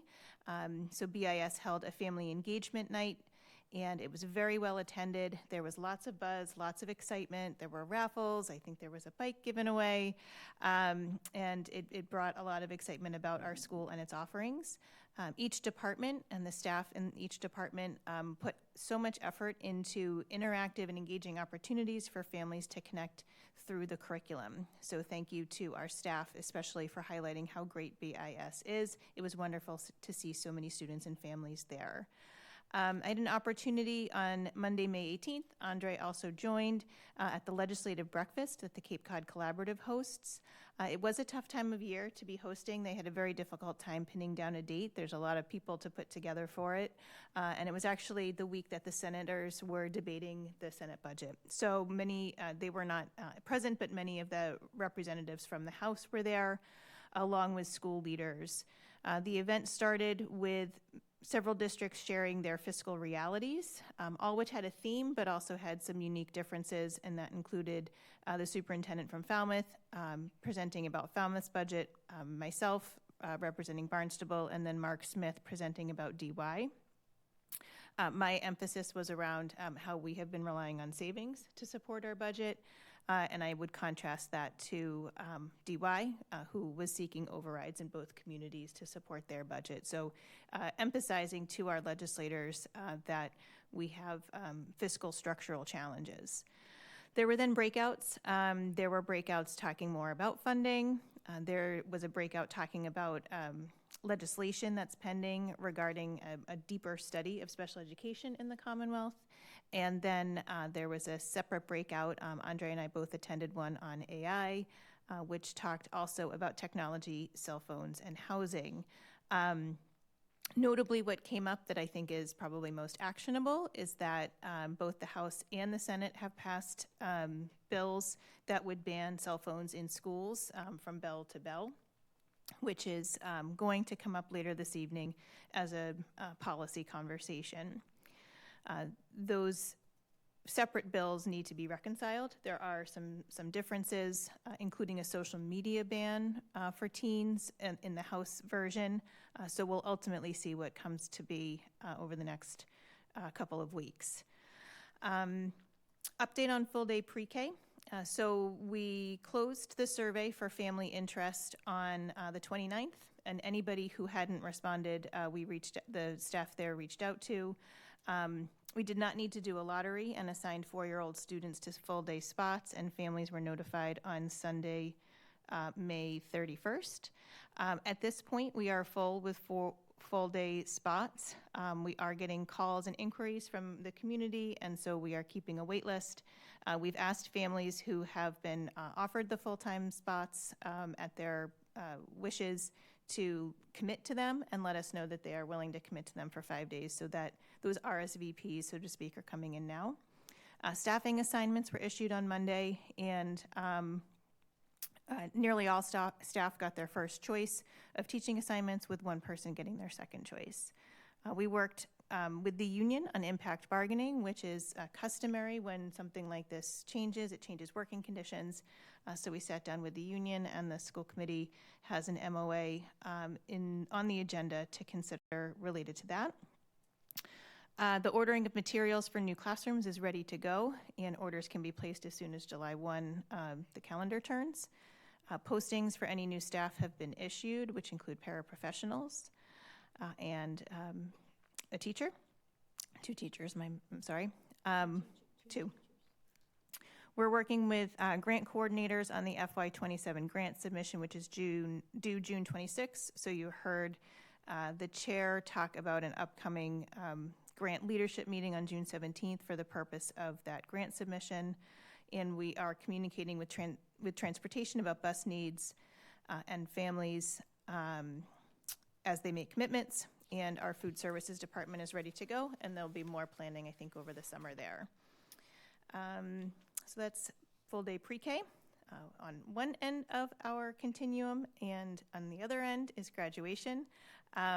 We talked a lot about it already this evening, but I just want to make sure that it was clear. I know Leah had said that it's tomorrow, but tomorrow is not graduation. Tomorrow is the super fun opportunity that our seniors will take, and Andre had alluded to this, where they will board buses and go to all of the elementary schools, and it is a really, really cool experience. It used to be that the students would go to the elementary schools they went to. I think this is a much more inclusive opportunity. All students go to all elementary schools. Some of the students are visiting schools that they attended, but we have many seniors who are graduating who wouldn't have been with us K to 3, and so this is a much more inclusive way to involve them. And it's really a wonderful opportunity for the K to 3 students to sort of visualize and see some role models. I mean, I think the seniors appear like superheroes to them. So there's a super fun event, and graduation is on Saturday morning at 10 a.m. It will be kind of broadcast and live streamed if anybody wants to watch from home. It is a ticketed event. It is the culmination of a number of events over the past couple of weeks. Awards night, you heard Lynn Poyant talk earlier about how amazing it was, and it really, really was a spectacular night. There were far more than 20 students recognized, so that was another data point that came out earlier. I don't have the exact number. I know that the list was 3 pages in small font of the number of students who got scholarships. Excuse me. But there were also book awards and academic awards for AP classes, the Seal of Biliteracy, the Superintendent's Awards. But the scholarships are really the kind of astounding piece of information. Over $500,000, so over $500,000 was given out in scholarships last night. And it just shows the tremendous generosity in the community. And so I want to be sure to share our thanks on behalf of the Barnstable Public Schools and our students. That is double the amount from just 2 years ago. So that is a huge, huge jump. Thank you to Karen McFarland and our guidance department for their coordination, and congratulations to our students. 2 final notes. For some really, I think, impactful things that have been going on. Barnstable Performing Arts Department enrolled Barnstable in the Massachusetts Theater Guild. And one reason for that was to have our performances professionally reviewed. Upon review, I'm pleased to share that the Barnstable Intermediate School production of The Lion King Jr. got 9 nominations, which is pretty unheard of, especially for such a new program. This means that the students have been selected to compete against other programs in the state. So I want to send a huge congratulations to the Barnstable Intermediate School Drama Club under the direction of Rebecca Salgado for this amazing achievement, including one of the most coveted awards, which is Best Overall Production. They are excited to attend the Musical Theater Awards this coming Monday, June 8th, and we wish them well. So they've been nominated in Best Makeup and Hair Design, Best Lighting Design, Best Stage Management, Best Ensemble, Best Choreography, Best Direction, Best Specialty Ensemble, Best Supporting Role for Rafiki, and Best Overall Production. Really, really amazing. And there is a trailer going around, trailer video, but I don't have that. Lastly, this past weekend we had a really tremendous and impactful trip to Washington, D.C., and I just want to share how proud we are of the faculty and staff and student travelers. They really represented our school and our community really, really well in our nation's capital. Sponsoring a trip is no short order, and the chaperones for this trip invested over 500 hours of their personal time into planning and working before even going on the trip. So we want to be sure to acknowledge our chaperones, Ariana Kennedy, Sylvia Doe, Erin Buckler, Lonnie Pillarella, Jennifer Delaney, Lance Kuntzman, Mark Yetman, Jennifer O'Neill, Heidi Bernhardt, Sydney Crook, Bridget Sprague, Carly Stauffer, and Alyssa Walsh. Sabrina Losapio, in particular, as the school nurse, participated on the trip and provided very welcome and very some needed services. I guess there was a little bit of a tummy bug that was going around. Though they are not asking to be formally recognized for their contributions, I do want to recognize some community businesses that helped to create these educational opportunities, including O'Neill Bowes Building Company, Inc., Old Cape Cod Insurance Agency, and Charlie's Cheesesteaks at the Cape Cod Mall. The Osterville, Mashpee, and Rotary Club are also thanked for their generous donation of snacks for the students during the bus rides. In conjunction with private donations, the car wash and weekends of recycling, which you've heard people announcing for months at the Barnstable Transfer Station, they were able to successfully reduce the tuition of all students by over $100. And I think there were almost 200 students that went. So that was a pretty significant fundraising. The Enoch Cobb grant was also a huge contributor to the success of this trip with, $4,840 was donated or provided for all students who were attending, paying for student admissions to Mount Vernon, which is a place I am interested in going to, as well as covering the expenses for the admission to the Holocaust Museum. The BIS PTO was there to support the effort from year one with fundraising and organizational support, year one being a couple years ago. This is the third year, and they'll go next year for a fourth year. I am going to close with this. This was shared by Tim Hurley, who leads the charge, and I want to thank Tim for all of his efforts all year, and then sending this incredible culminating summary. The video that Andre alluded to is teed up so that you can see how 4 of our students were selected through an essay competition, proudly represented Barnstable Intermediate School at the wreath-laying ceremony at Arlington National Cemetery's Tomb of the Unknown Soldier, making our school district and the town of Barnstable very, very proud. I need some water.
Guys, relax. On behalf of my squad and the Tomb Platoon, we'd like to thank you for honoring the unknowns, but also we've honored everybody in the cemetery. Over 400,000 fallen. As you know, we must never forget the ultimate sacrifice made by the warriors of our country from World War I, II, Korea, Vietnam, and the Middle East. So thanks again, guys.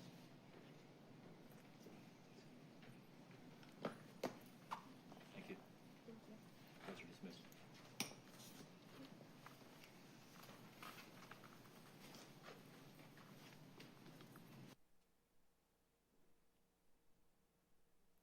And that's all I have tonight. Thank you. Solemn note. I have to say, I feel as though Mr. Hurley's my best friend since I ran into him very regularly at the transfer station. He truly put in more than 500 hours in this endeavor. I have never heard such a large group of intermediate school students so quiet. That volume was up and you could hear a pin drop. if it had. And I hope that the 4 students who represented Barnstable so well really know what an honor it was.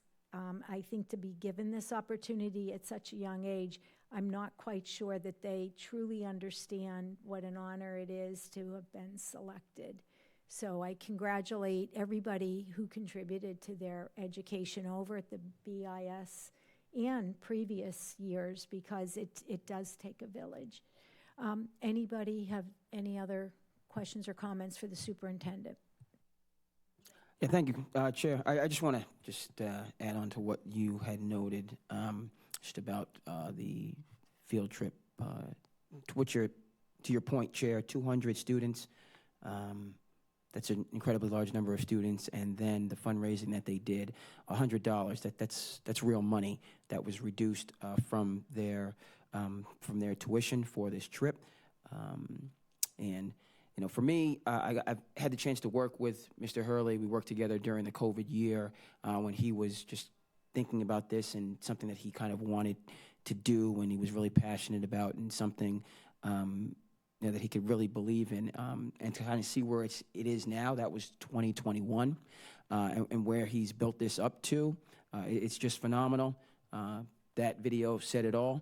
But just to note, 200 students and the work that he did, I saw him every time on Sunday going to the transfer station, $100 off the tuition, meaning it's becoming more and more accessible to more and more students. So it's just out of this world. The history person, the history teacher in me, somebody that's deeply invested in American history, that's just remarkable. Courtney?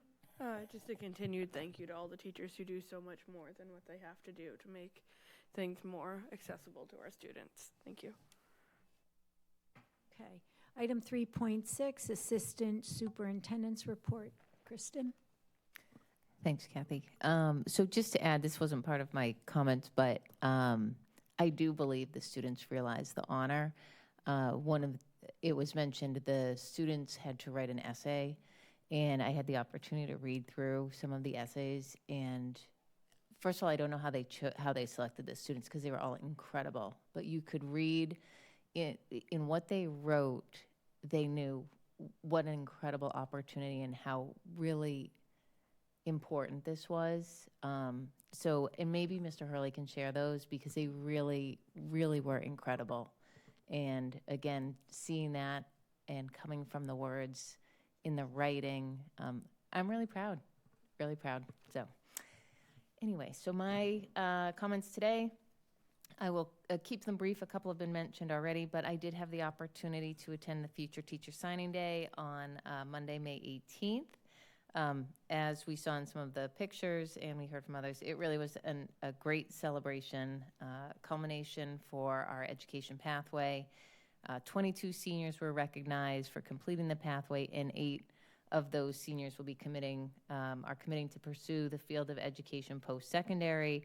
And I believe the superintendent said in her comments, which I would echo, we hope that this group of 8 will stay in contact with Barnstable for their student teaching experiences and future employment opportunities. It truly is a vision coming to life that we've had, and expanding the education pathway beyond just the early childhood. So I really am excited as we're getting to that point, that tipping point where our students are going to be coming back. So a vision that will be lived.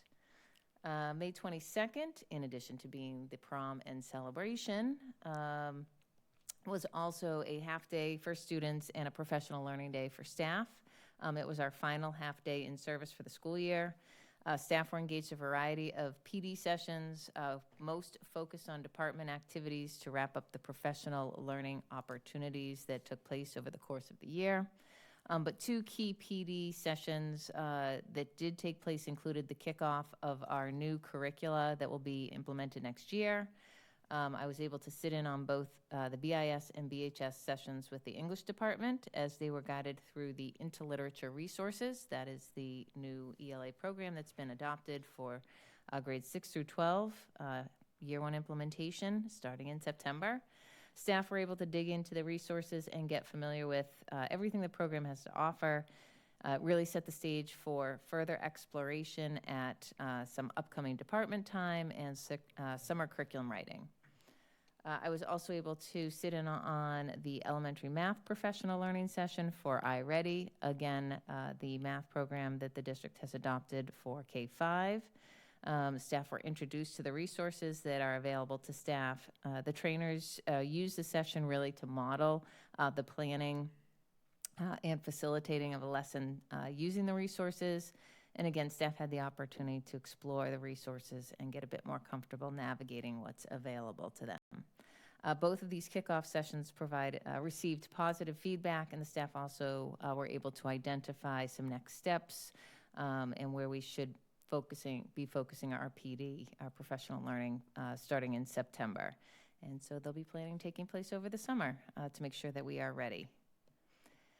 And then finally, on May 12th, I had the opportunity to stop in and see the Cape Cod Concert Band, joining band rehearsals with BIS students.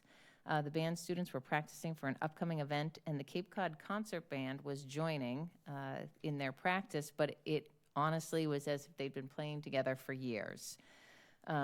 I do not have any musical talent, even though I have years of piano lessons, but to see people just pick up with music and join in with the students who've been practicing this for quite some time was really fun to watch. But in addition to making music together, the students also had the opportunity to ask questions of the group, asking how they got involved in the concert band, how long they'd been playing, and other questions like that. Some of the band members have been playing an instrument for years, while others shared that they had just taken this up as an activity in retirement. I did see our very own Captain Rich Schultz, who was able to break away from the JROTC program to be in attendance, as he is a member of the Cape Cod Concert Band. And as shared by Danielle Schroeder, who organized this, in her invitation, she mentioned these community members are excellent models for our students, absolutely, and to see the adults who continue to play their band instruments at a high level, even though they may not have chosen music as a career path, they truly are giving students this understanding of a lifelong activity and showcasing the community members, showcasing music within the community to help students see what possibilities are out there after moving on from their formal schooling. She also promised that attending would make my day, and I would say it absolutely did not disappoint. So that's all I have today. Thank you. Questions or comments? Andre? I just like that I like a further opportunity for our students that are involved in the arts and musical opportunities to have that connection with the Cape Cod Concert Band. Some of just in refereeing flag football, leaving the games, I believe it was Mother's Day, there was a huge concert, people coming out, all the musicians, and it's just tremendous, how the pack is utilized in so many different ways. But just that point that you talked about, these would be our intermediate students, Ms. Schroeder, connect, it just another opportunity. We've seen so many of our students that have accessed the drama, the arts, and they do a tremendous job. But just that this is something that you can actually see, and it's just community. It's a community in and of itself. These are all people that they've lived their lives, and they're still making a contribution and having those friendships, those connections. So it's full circle, right? The students that are starting out, and then the members of the concert band that are still going strong, right? After they've achieved so much. So that's good to hear. Courtney? Yeah, thank you. You know what I'm curious about? It just triggered my memory. I can't remember the name of the chorus teacher who retired probably about, 7 or 8 years ago. Maybe, who used to go on tour at BIS, and one of my children went on tour for a concert series, and they actually went to different elementary schools, and they had a day, and then they had lunch, and they sang at the Cape Cod Mall. And I'm thinking, what a wonderful, these creative people come up with such great ideas that mirror real life in the arts, which is fun. So I was just curious as to whether or not they continue that tradition. I think by the end of the day, she was truly worn out. Lunch at the mall is not fun with that age, but it was fun for the kids, so they enjoyed that. Thank you. Old business. Item 4.1, create policy JICJA-A, cell phones and personal electronic devices. So it's on here as a first read. However, this policy was first brought to school committee in August, and it was postponed for action. We've been working on this for a while in committee. As the superintendent mentioned, the expectation that all districts will be required to have a policy submitted by the beginning of the year is very expected. So the policy, we reviewed it. There was an update in the third paragraph that includes some language that regards exceptions, and that was the only change that was made. So we encourage everybody to review that policy and get information back to the subcommittee. Again, our next meeting is, got to take a quick look up here, this 26th, thank you. So feedback can go to, Courtney's on the subcommittee, I'm on the subcommittee, the superintendent, the assistant superintendent, or the finance. The finance guy in the back of the room is usually part of us. So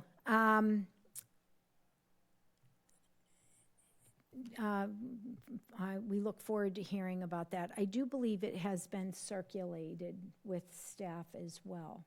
It hasn't been circulated since the policy meeting, but we can certainly recirculate that to staff and to families. I think would also be helpful. The language that was added is sort of taken from the House expectations that we saw in the House bill, but again, we don't have the final language just yet. So that's going to be revisited. Any questions? Okay.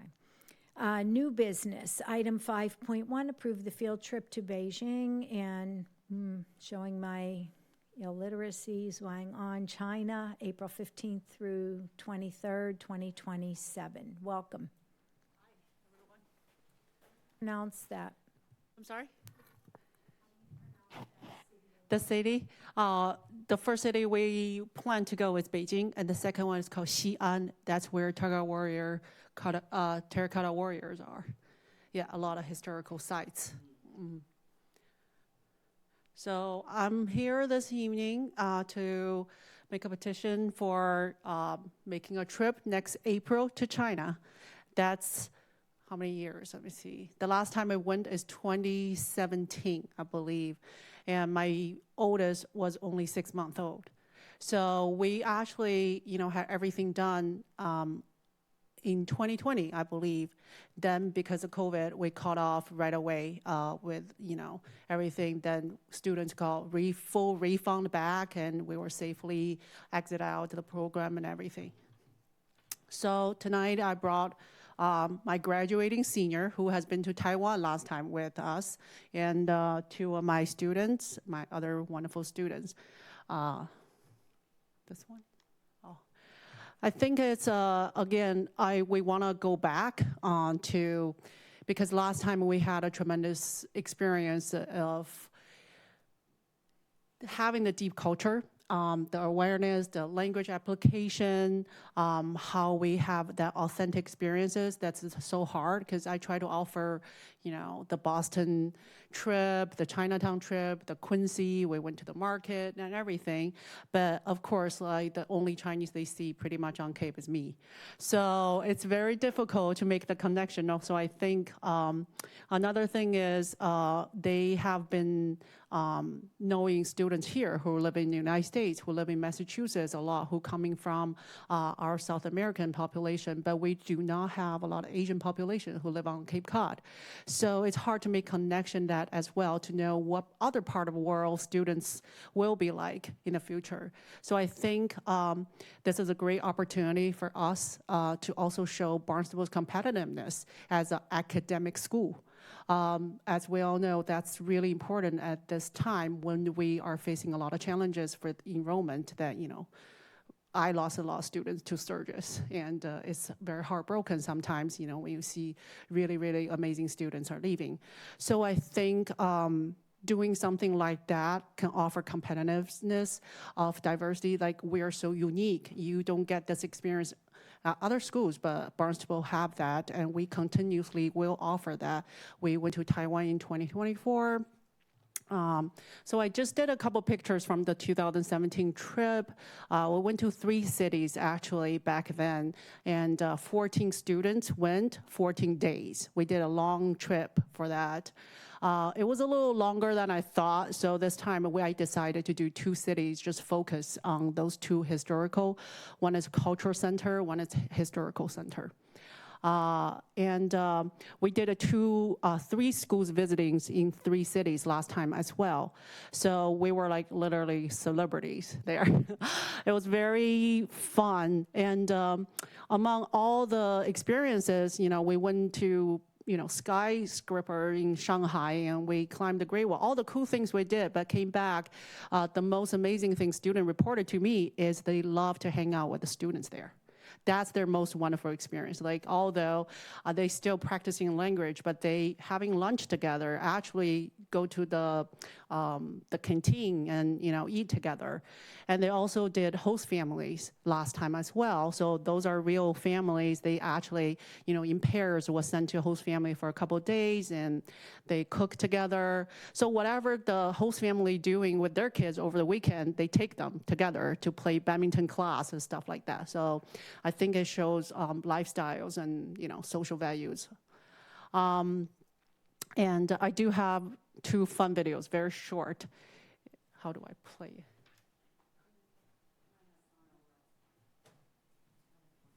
So one video is just one of my kids playing ping pong with the Chinese kids. And they're just like, we just hang out over there. So they made a very comfortable environment for us, just, like ping pong diplomacy.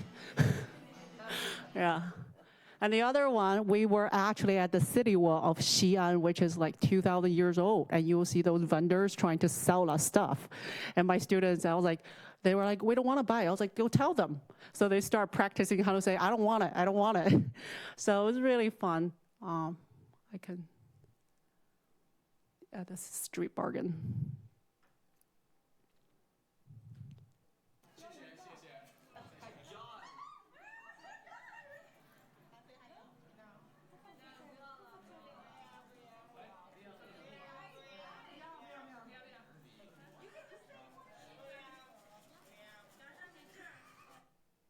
So very short, but they all had experience of actually talking. That's the way of how language works. It's you use them. If you don't use them, there's no point. So I understand a concern about this is a so far away trip. So that's why previously I had a meeting discussion with David Anthony in my classroom a week ago, and he had a couple questions regarding with, the insurance, the coverage, a lot of questions concerning with the safety, how do we check with the state of, with the state department, stuff like that. Then we take a full cautious, and we were working with the same company that had been with us since 2017, 2020, 2024 Taiwan trip, and this one. So they just offered me they say the schools actually have been to China last year, like Wayland High School, Academy of Pacific Rim Charter in Boston, St. John Prep. And this morning, they sent me another school. They sent me a picture, Boston Latin. It's going next year. They just had their information meeting this afternoon. They have 108 students showed interest and went, but the school only allowed 28 students to go. So that's showing, it's pretty much students show a great big interest with it. Then I have Brady, you want to do it first? Well, you can't go anymore, but yeah, I say if I go, I'd love to. If I have to have another chaperone, I mean, I want to actually invite Brady back because he's actually almost fluent with Mandarin Chinese. So I want him, to actually, use it in China because last time we went to Taiwan and it's right after COVID. So I was like, Brady, you have to be back to be my chaperone if you need to. Thank you so much for having me.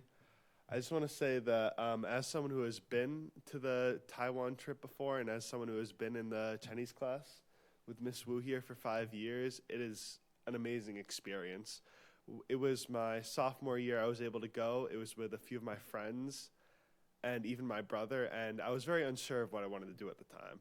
And the trip to Taiwan, it really opened my eyes. As you saw earlier, I'm actually majoring in Mandarin Chinese. I'm trying to pursue it in the future with international business.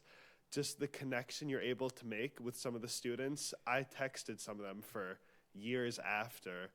I still remember like their names and faces. We still connect on social media. Just some of the connections you're able to build, practicing the language using Chinese in such an active environment is really helpful. And it made a huge impact on me, not only as a student, but as a person, seeing the differences between the culture we see here and the culture over there, and even teaching some of the kids over there. I know we were able to visit a preschool, I believe, preschool or kindergarten?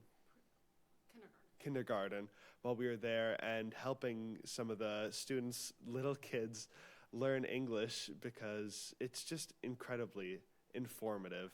And it really changed my life and how I viewed other cultures and nations. And I feel like it's an amazing experience that the future Chinese students of this department definitely deserve to have. Thank you. I see a familiar face here, Mr. King. I learned about the Terracotta Army with Mr. King first, and he was an amazing teacher, and I missed him dearly. I recently moved to Barnstable, and the draw for me was Barnstable had a Chinese program, and that was the number one thing. I was like, Mom, I want to stay within the town. It's close by, and it has a Chinese program, and my mom was very excited for me. An important thing about international relations is you guys seem very like, oh, FPS, awesome, international relations. And that's the same vibe here. And with the history of that side, of going to Xi'an and being able to see these historical places that have been there for thousands of years, that is just an incredible thing. And I know that Wu Laoshi is a mother of two, so she would never jeopardize any child's safety. And she's great. I have to be back.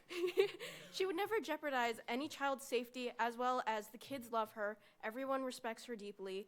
And I just think it would be an amazing opportunity for people who can afford it. And also there are other things that you can do in order to get some of the money waived. My sister went to a trip to Finland. They had some of the money waived. So I could definitely contact some of the same companies there if there's a money issue. Thank you.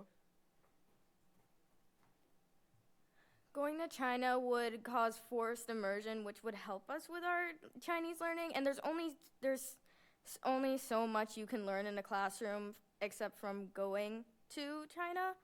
It would be so great for kids who want to learn all about Chinese culture, even aside from just the language. We did learn about the Terracotta Army and just so much more, but there's just so much you can learn from history in Chinese. Going there would be great for not just us, but the kids there. It's a two-way streak. They get to learn from us, and we get to learn from them. And just being here, we don't get to see the true side of them. But going there, we would get to learn so much more about them and understand. And having another language that's a bit more exotic other than Spanish or Portuguese would be great for kids just in the future, like for jobs or college, just anything. Wonderful. I was going to say, you were very smart. You know how to market this endeavor and get your proposal approved. Any questions or comments? Andre? Yeah, just it's good to know the history of the project. I do remember reading about this. I've worked in a number of districts, but when I was working in Barnstable, we talked about the 2017 trip and the previous trips, and what the students, their feedback coming from these trips. One of the things, you know, as a history person, you know, our president recently visited China. You know, and that was a very important visit and a very important meeting. I believe that was his first time visiting China since 2016. Yes, and it's also the first official, like, national meeting. That's not like, oh, we have an APAC meeting over there and he attends. This was like, I think both shows friendship and collaboration. Please, can you please step to the microphone? Thank you. So I think at least that's a great sign for us to go, because I think it's we are not scared of going. I think that's one of the major reasons I chose Taiwan versus China right after COVID. And I think Sarah knows I am bringing my 2 children back to China this summer. So I told my student, and I'm going to tell the parents, if I have the meeting, I got to go back personally, right? Because the last time I went back is 2019. So when COVID broke out, and my family haven't even, you know, see my daughter, my youngest daughter yet. So I think for me, and I'm also going to visit the 2 schools, we're going to go. So I want to personally to see what the 2 schools are they good enough, you know, what the accommodations are. So I'm going to visit Beijing and Xi'an this summer with my 2 daughters and my dad as well. Okay. Just again, you know, you've really said it all, but you know, this I'm really encouraged is the word, you know, by the desire of our students. You've been operating this program very successfully. We work together, but this, you know, we're right at, you know, Barnstable High School. Our students, you know, are at really, you know, this relationship is critical, and you hear a lot about it, you know, and our students are understanding that. You know, and they're going to be able, so few, and I only, you know, I'm going to talk your ear off, but I'm not multilingual. I have such a respect. But you guys can really bridge that gap. And that's what you're striving to do of a critical relationship, you know, kind of going forward. So very encouraged, and, you know, you certainly have my support. Wow, you're going to spend your vacation getting things ready for Barnstable students. That is incredible. Talk about spending your extra time for the Barnstable students. Thank you for your dedication. I echo everything they said here. This seems like such a wonderful program. You guys are great marketers. That it seems like a slam dunk of a field trip. I hope you guys have a lot of fun. Move to approve the field trip to Beijing and Kochiwa, China, April 15th to the 23rd, 2027, as presented in tonight's materials. Second. Okay, having a motion made and seconded. I think we had the discussion up front. All in favor? Aye. Motion carries unanimously. Thank you for your time. Have fun. Thank you so much. Thank you. We'll come back with all the highlights. Thank you. We'll be here. Thank you so much. Yeah, thank you. Maybe we shouldn't give you your diploma. Then you would still be a Barnstable student. Then you could go on the trip. There's always a workaround, right? Have a lovely day. Thank you. You too. Item 5.2, presentation from the AI Task Force, and I'll turn it over to Sarah.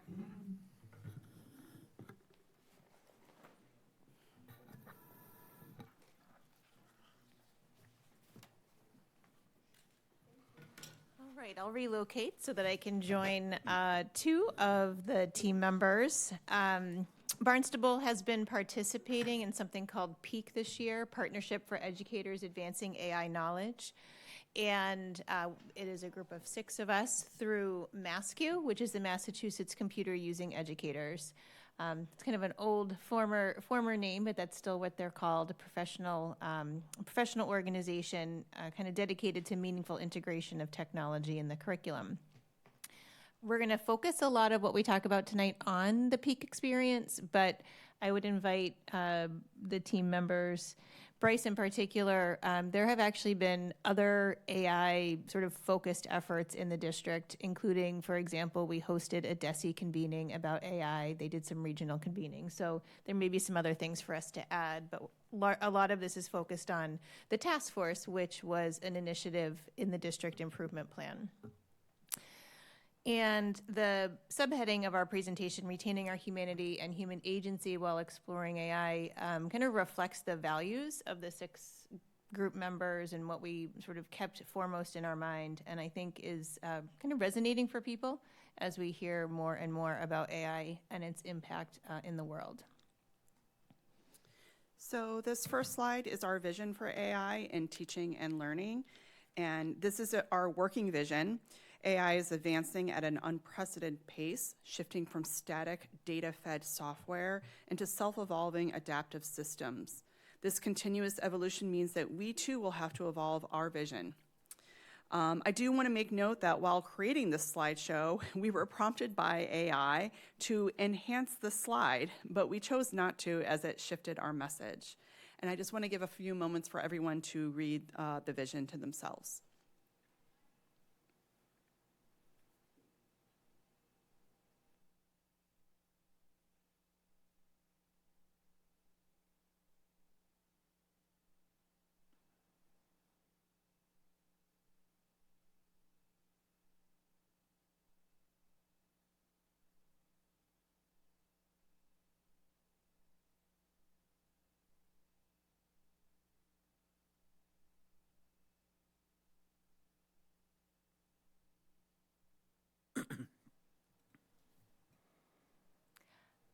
While you're finishing up reading, I will introduce our team members. We have a slide that talks about all of our team members coming up next, but this is coming from Kelly Houston. Kelly is one of our teachers at Barnstable High School, and I'm also joined by Bryce Harper, the Executive Director of Technology.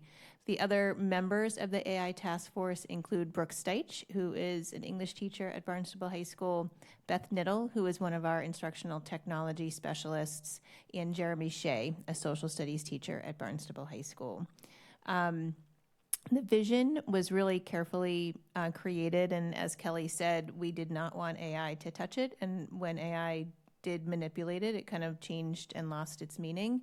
And one of the key kind of, I think, premise that we have been operating with is human, AI, human. So AI is a tool that the human puts the input into, and then whatever the output is has to be reviewed, vetted, and then kind of reconsidered with that human lens. And we chose not to address this slide. All right, so as Dr. Hearn mentioned, we were one of 14 districts that were selected to be part of this initial cohort that was in association with MASCU, and then we talked about the participants there. You'll notice a lot of those participants are high school related, but that was primarily because right now, at least, that's where the biggest impact of AI is happening. That's where we're doing most of our experimentation at the high school, and so that's why we had representation from those groups as part of the cohort as we move forward. We do want to recognize that AI is a new and experimental tool. Like, this thing is not fully baked. We don't know what it's going to be like in the future, and so we're sort of dealing with what's now, but we're trying to anticipate what's coming, and so how can we make sure that as we use it and include it in our school day, that it still is a reflection of our values and our vision. Some of the outcomes of us being part of the peak journey is we've created a new revision of the AI guidelines that were put in place last year, basically to sort of represent what we've learned between last year and this year, and those guidelines will sort of help us sort of implement AI within the school day again. It's also, we've created a strategic roadmap to basically help, to help us to create a professional learning plan as we move this into basically to bring all of our adults in the buildings up to speed on sort of what it is and how it does, and we have a sort of a common language and a common foundation that we can all sort of move forward with AI, because we've got a bunch of different groups of people right now, like sort of our heavy or early adopters, and we've got folks that have never touched it, and everybody in between. And so we want to make sure that at least we have some common language and some sort of common rule base and guide rails for us all as we move forward.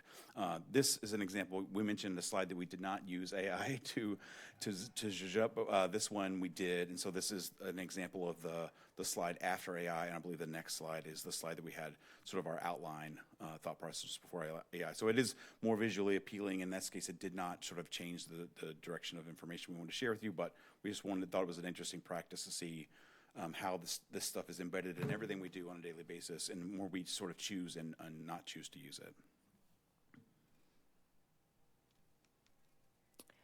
So one of our big efforts through this process, and I would say we've been a task force kind of coming together since January. We had a full day of professional learning at UMass Lowell in January, and then we've had a series of 2-hour meetings, guided meetings with the 14 districts and facilitators from Throughline Learning.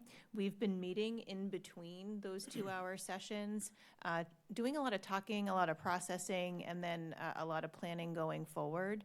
But one of the things that we did through the process is we surveyed the staff. We wanted to, district-wide, we wanted to survey the staff and see where people are. I don't have the breakdown of how many high school, but it was largely teachers, with the second biggest user group being administrators, but people from all over the district were able to respond, and we had 337 responses. And it's pretty, like Bryce said, it's pretty much all over the place. We have some people who are using AI daily. Actually, I think many of us are probably in some way using AI daily. It's now embedded in so many things. My Fitbit just up, as an aside, my Fitbit upgraded over the weekend to Google Health, and I now have a AI coach telling me how many cardio minutes I should get today. So I haven't figured out how to turn it off, but it's really embedded everywhere. But I think this is really around like intentionally. How often are you intentionally using it? And we have about 12% saying that they do it daily, and about 20% saying never. But there's rarely weekly and monthly. Big pie chart. It's feeling like it's almost evenly distributed. The common tools, this was also an outline that ended up a little more visually appealing when it was enhanced by Gemini, which is part of the Google platform. 62.9% of the responses say that they're using general chatbots for work. This includes Google AI tools such as Gemini being most frequently used, and Notebook LM for the creation of instructional materials, drafting emails, analyzing writing samples, and creative tools at 39.8%. Canva is one of the really popular creative tools that staff are using. About 30% are saying they're using teacher-specific platforms. Magic School AI is highly valued for generating grade-specific or differentiated texts and questions, especially for varied instructional levels and multilingual learners.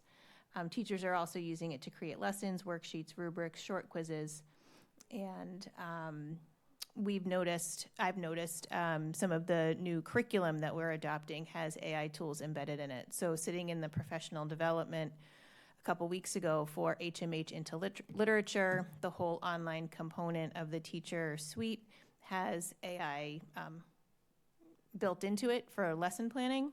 And one of the tools that was demonstrated is a way to take the final assessment and have the program sort of develop thought-provoking discussion questions for your classroom lesson to lead the students.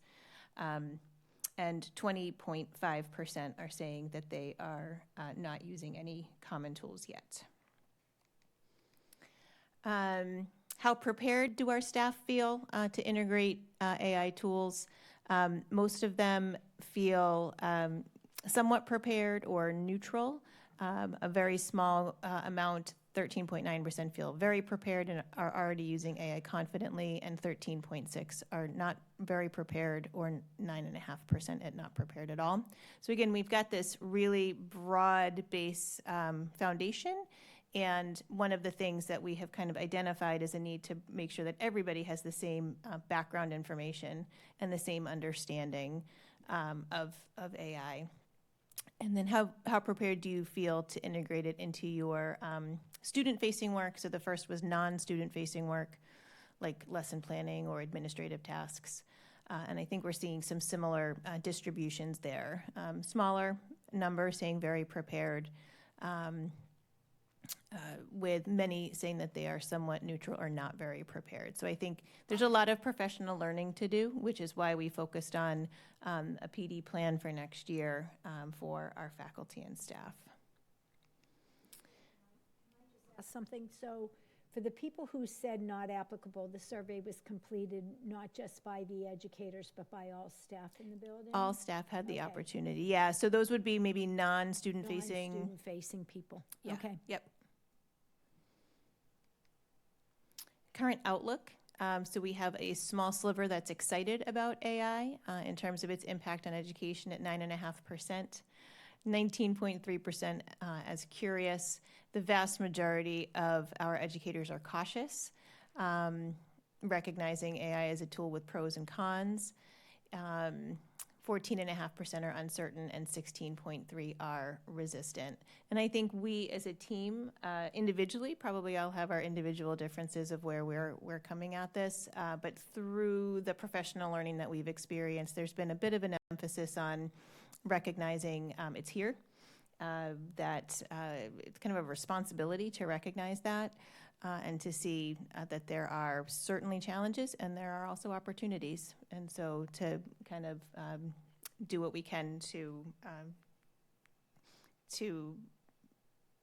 adapt. And as Bryce said, recognize this is experimental. This tool is not, these tools are evolving, they're developing.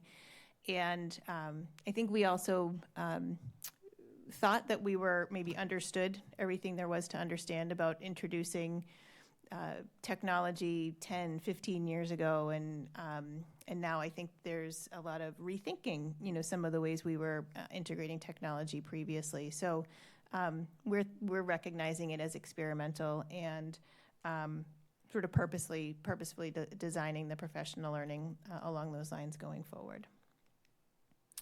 And then lastly, this is a word cloud. You've seen these before.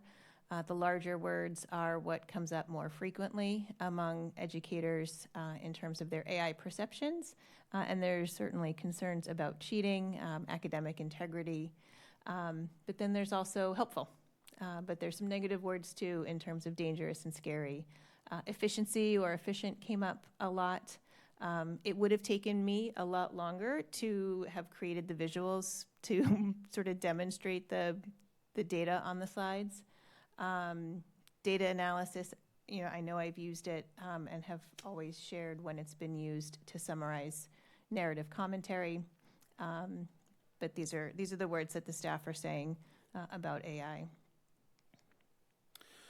So in terms of sort of what the status of AI is in the district right now, at least from the education side or the educator side, we're really trying to focus on Gemini and Notebook LM, which are part of the Google Workspace for Education core services. The reason that's important to us right now is because that sort of folds it in within all the other data's privacy and sort of containment within the other Google tools that we use on a daily basis. It's also convenient because those tools are being more and more integrated into the tools that we use every day. And so as we saw as we were going through building the slide deck, we're getting prompted to enhance with AI. And sometimes we tried to do that and we liked it, and sometimes we didn't.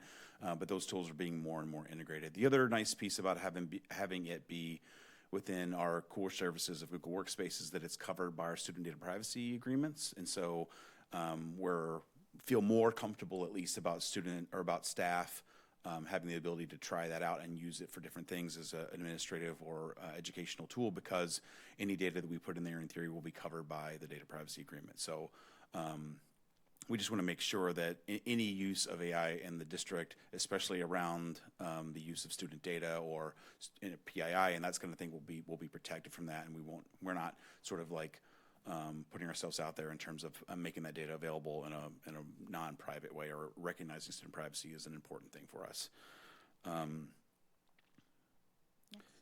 Sorry, just checking my notes. Basically, these two tools were rolled out to staff back in March of 2025, and those are the two primary tools that we're encouraging staff to play around with and see how it works, and that kind of thing. There are other, as Dr. Hearn mentioned, there are other AI features built into other school issued software that we use, and so as long as those other tools are baked into other things that we're already using, that's okay. But the primary, like standard, like when people think, well, I'm going to an AI to talk to something like a chatbot, Gemini and a Notebook LM are those. I guess I just wanted, one other thing I wanted to touch on real quick was what Notebook LM was. I think most people are familiar with Claude and ChatGPT and Gemini and those kind of things. Notebook LM is a little bit of a newer thing. It's Google's sort of response to this for student-facing work. And so the idea with LM versus Gemini is you can ask Gemini anything and it will use its access to data out in the world to sort of give you a response. The way Notebook LM works is that basically it will only give you responses on the data sources that you provided. So the nice thing about that is if I'm doing a section on a certain topic, I can load either like a PDF of the book that I've read in there or resources and articles that I found and put them in there. And then when I ask it questions, it's only referencing the data sources that I've given it in terms of what the data that gives me back. So it's sort of AI with guide rails. Like I don't have as much opportunity to sort of get something really left field back. We should always, and what we're teaching is the students should always sort of like look at the data they get back from an AI tool and a sort of like, is this real? Is this true? Does this reflect my values? Can I go and check the sources that it used, that kind of thing? And that's a little bit easier in an environment like LM, where in Gemini it's more of the Wild West. So currently, go ahead to the next slide before I get ahead of myself. I didn't like that one. It's fine. So basically, this is from. Yeah, the student access. Sorry, the text got a little funky there. Missing some. Is that what you wanted? I was hoping for. Yeah, that's fine. Okay. Yep. So again, from the educator's point of view, this is part of information we got from the survey and sort of what tools they might be using as they're in the district now. And keep in mind, like a lot of this isn't everybody. So this is only a sort of snapshot of what staff are, only the staff that responded, and then of those staff that responded, not everyone in there is using AI anyway. But this is sort of an interesting look at sort of what kinds of things that they're doing with the AI tools that they have access to. We'll go back to the student one real quick. So in terms of we've primarily been talking about what access to AI that staff have had. From the student side, really it's only LM. So we've not granted access to Gemini for any students. They should really be using things through the LM. Primarily rolled out again in January to the high school, and then just recently to grade 7, primarily to sort of help them transition into lessons as they come back in the fall. And again, they do have access, just like the staff, they have access to some of those embedded tools and other apps they might have, other school-issued apps they might have. And the other thing we're trying to do is just on the environmental side, where we are actively limiting access to other AI tools while on campus. So we're trying to steer everyone back to the safe spaces that we have until we're sort of feel prepared to let students have access to other areas. But we are actively sort of limiting access to those other tools, at least during the school day. We do recognize that we assume students are having access to other tools outside of the school day on their own, through their phones or at home or whatever. But at least during the school day, we're trying to limit it to these sort of quote-unquote safe spaces. Yeah, so based on the staff survey, you can see that there's a diverse spectrum of perspectives and in terms of hopes for AI in our schools. And we just want to point out that student safety is the #1 priority, and it's a non-negotiable when we develop our policies, and it anchors our work in AI. We also want to point out that the staff is equally focused on preserving critical thinking and meaningful human interaction. And moving forward, we want to look at AI as a collaborative thought partner. It's not here to replace any part of our educational experience, but we would like to carefully explore how AI and other tools can safely enrich and elevate our students' learning experiences. And so, for example, this slide was enhanced by Gemini because we thought it was a little bit more visually appealing than the next slide. So, we need that human, interception there to make sure that AI doesn't do its own thing.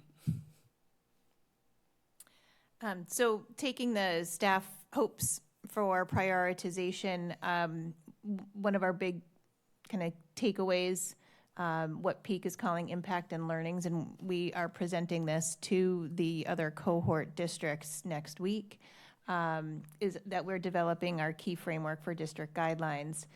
Each of these areas has some sub-bullets about do's and don'ts in the AI space. I'll be sending this to our school attorneys to check and vet, and I'm happy to circulate those rules to the committee. We do currently have guidelines in the district handbook that came from our attorneys last summer, so that we had a placeholder primarily focusing on data privacy and academic integrity. But there are other best practices for a framework, and that's what you'll see here. And the Department of Education has come out with a really good framework and set of tools and set of resources. So the first is data privacy and security, making sure that all of the systems comply with federal and state laws and policies. We went through a deep dive with recent curriculum adoption. So we want to see FERPA, COPPA, and Massachusetts state student record regulations and personnel records maintain their privacy and are protected. And so it's not only do the systems need to comply, but our behaviors need to comply. So setting expectations that people are not putting personally identifiable personnel information, personally identifiable student information into any AI platform.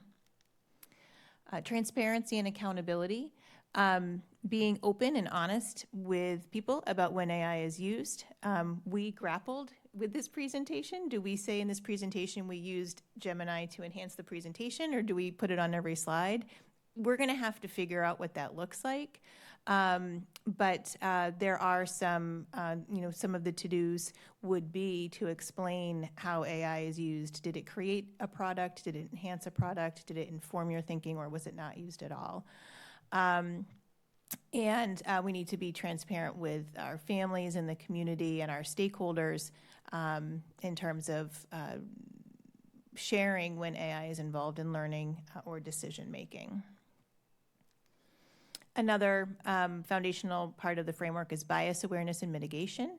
There are instances and examples and stories out there about the ways in which AI puts back information or synthesizes things in a way that reinforces stereotypes, for example. And so we, just like we do with other curriculum adoptions, for example, staff members in the district should review AI tools for bias and take proactive steps to reduce harm, teach our students to recognize when bias may be present in our response as well. Human oversight and educator judgment. As Kelly mentioned, really viewing AI as a support but not a replacement for humans, and keeping human interaction at the center. Our educators bring context and empathy to their work and develop relationships that no technology can replace.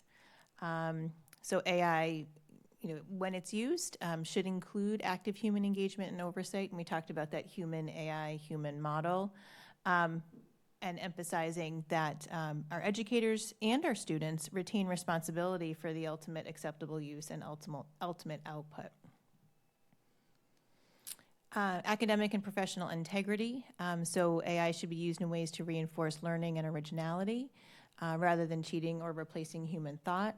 So our educators' priorities and the Department of Ed's sort of emphasis coming together in the same way. Making sure that our educators are guiding students on when use is permitted or prohibited. We did ask our high school teachers at the recommendation of our attorney at the beginning of the year to include some sort of AI statement in their class syllabus. But again, this is an area that will need to be further refined and reinforced going forward. And emphasize student work that's original, creative, transparent, and involves reflection, and that we want our educators to serve as role models in their own professional practice. The slides on the slide deck do not look like this, so when they went to PDF, they got a little, there seems to be an incompatibility with Gemini and PDF. So our next level of work does not have the does not have the original headings. the outline that we had.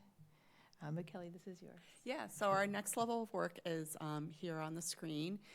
First and foremost, we're going to continue to educate ourselves as a leadership team. So several of us have been taking some certification courses through Google. We're exploring other avenues. We are planning on being a part of the peak cohort next year as well. And we would like to expand the AI task force and include students and families and other stakeholders in that group. We've talked about updating our guidelines. I think that is going to be a forever endeavor, because as AI is constantly evolving, we are also going to have to evolve.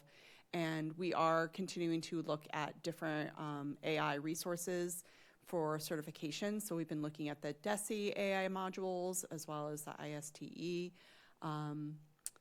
And we are planning on having some lunch and learns next year to open up discussions with staff in the building.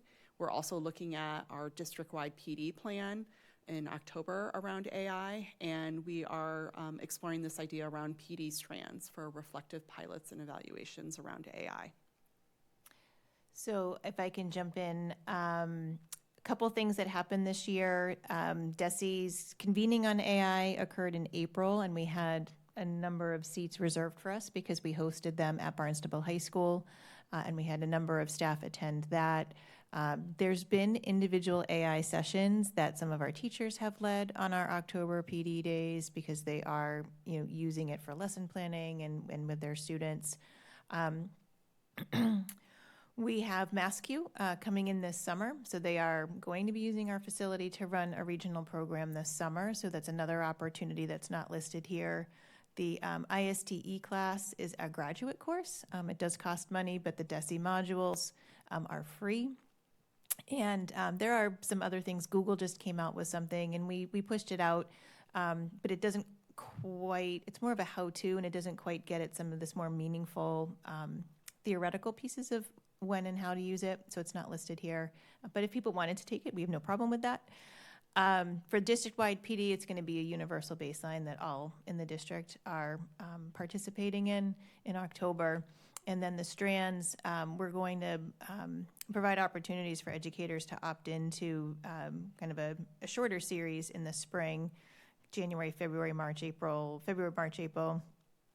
it'll be like a three-session series, really focusing on piloting AI and looking at student work. So taking a lesson that you didn't use AI for, and then reimagining it and using AI with it, and then comparing student learning, comparing student outcomes, and reflecting on how did it go. Because it is experimental, and I think we need to acknowledge that and preserve what is most sacred and most important. Students are still going to learn to read. They're still going to learn to write. We're still going to teach numeracy, problem solving, and all of those things. So with that, I think we're happy to take any questions or hear your comments. Questions or comments? Andre? Yeah, thank you for this presentation. Something I've been speaking to, and I'm glad in terms of what you spoke to. I do have a handful of questions and comments. So you talked, let me just frame it for me. You talked a lot about what's going to take place kind of in the school and how the public school system is adapting to this kind of new technology. So in terms of what you said, I heard a lot of that essentially at the high school level, like how AI is kind of impacting the high school level. I have questions about all three levels, but guidelines, academic integrity, how is that how do you see, because again, how have you framed it, how you're setting it up, I agree with it, but that question about academic integrity and it being clear to students what it being clear, because these things, you hear these reports, a student might have used on a paper, gotten caught, being penalized, and it becomes a huge deal. this student was promising, and, it's a huge deal, and he didn't know that he was, and it becomes an issue. But just, so, excuse me, thank you, and that's just my first, this idea of academic integrity and how that messaging, we see that taking place for the 26-27 year for students at the older students, the high school and the intermediate school students that are going to be more apt to utilize these resources, and so that they're clear in terms of what our expectations are of them. I'll start, and then if you want to jump in from a classroom perspective. So it would sit within the kind of academic integrity component of our student handbooks and the code of conduct, and what consequences might get handed out, whether it's a 0 or other discipline that might be sort of at the school base.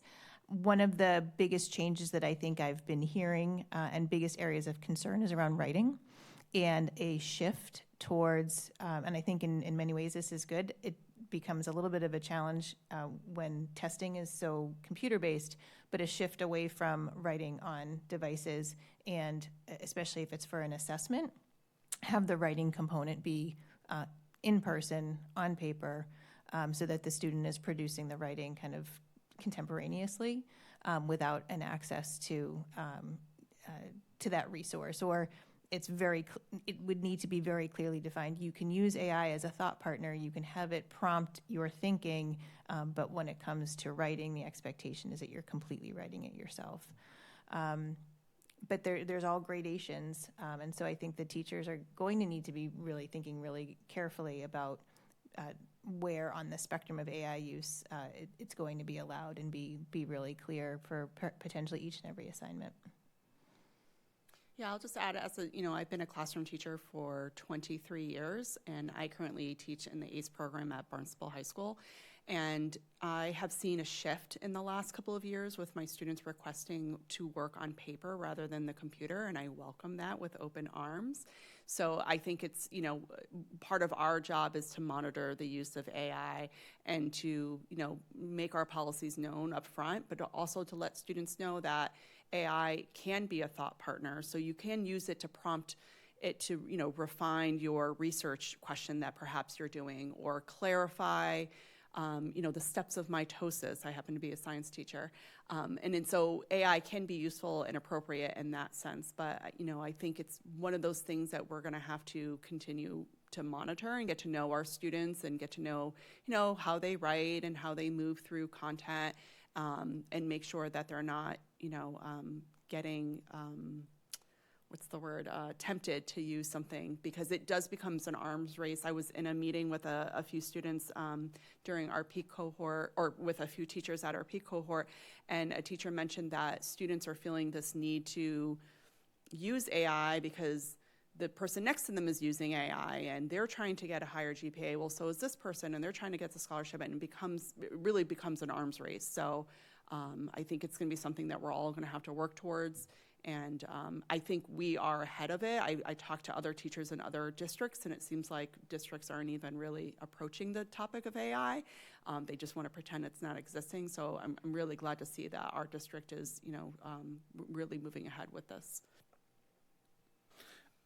I think for the most part, like, the classroom teachers they've been doing this for a while, and just like in, a few years prior, if a student came in with a paper that was all of a sudden in a voice that's not the voice of that student they know, they're going to know that that's not, just like plagiarism or something, it's not that student. They'll be able to pick up on those cues in that same way, just the way that they've always been teaching over the years. And so this is just maybe makes some of that work a little easier on the student side in terms of like coming up with something that wasn't their own, but at the same time, like, if they're participating in the class like they should, some of the stuff will be pretty clear.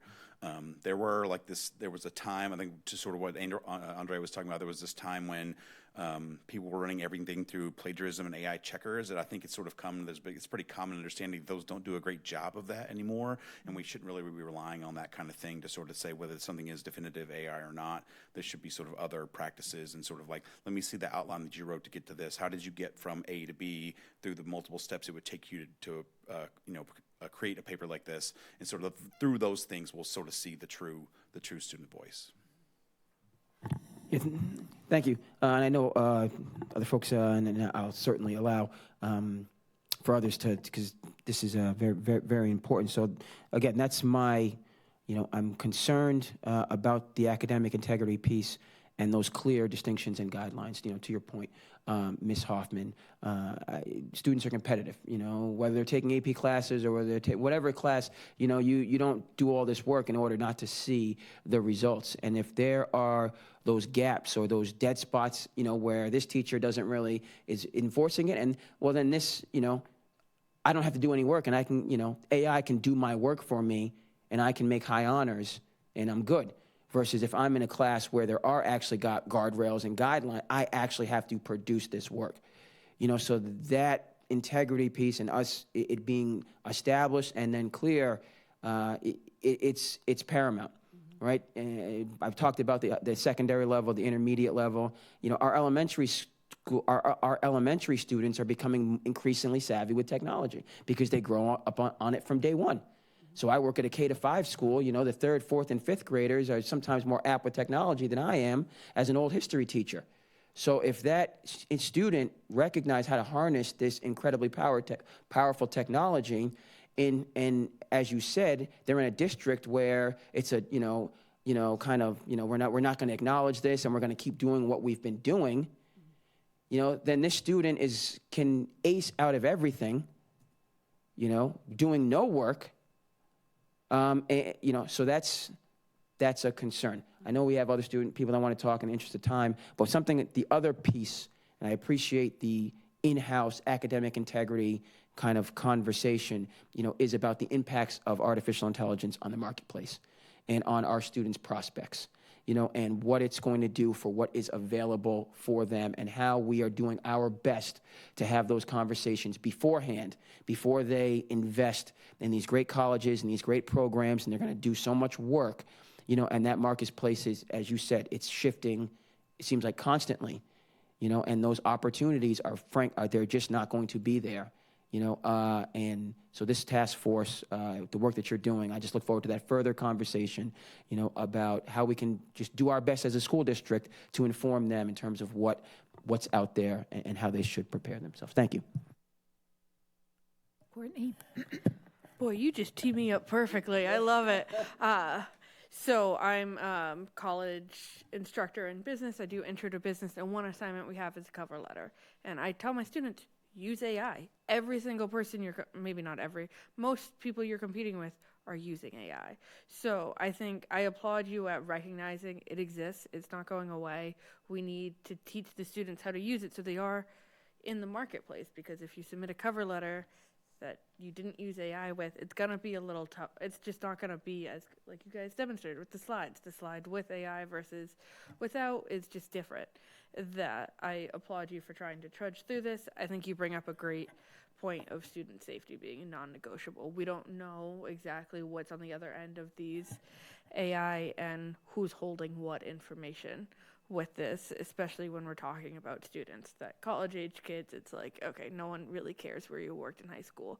But for high school kids that might be in tricky situations, we want to keep their safety at a forefront. So I really appreciate you bringing that point up.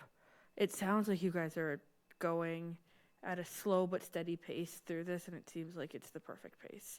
So thank you for taking on this mission, and good luck. It's such a gray area between use it to versus I've gotten so many presentations that you're like, did you even look at it first? I know you didn't write it. Yeah. Could you at least look at it?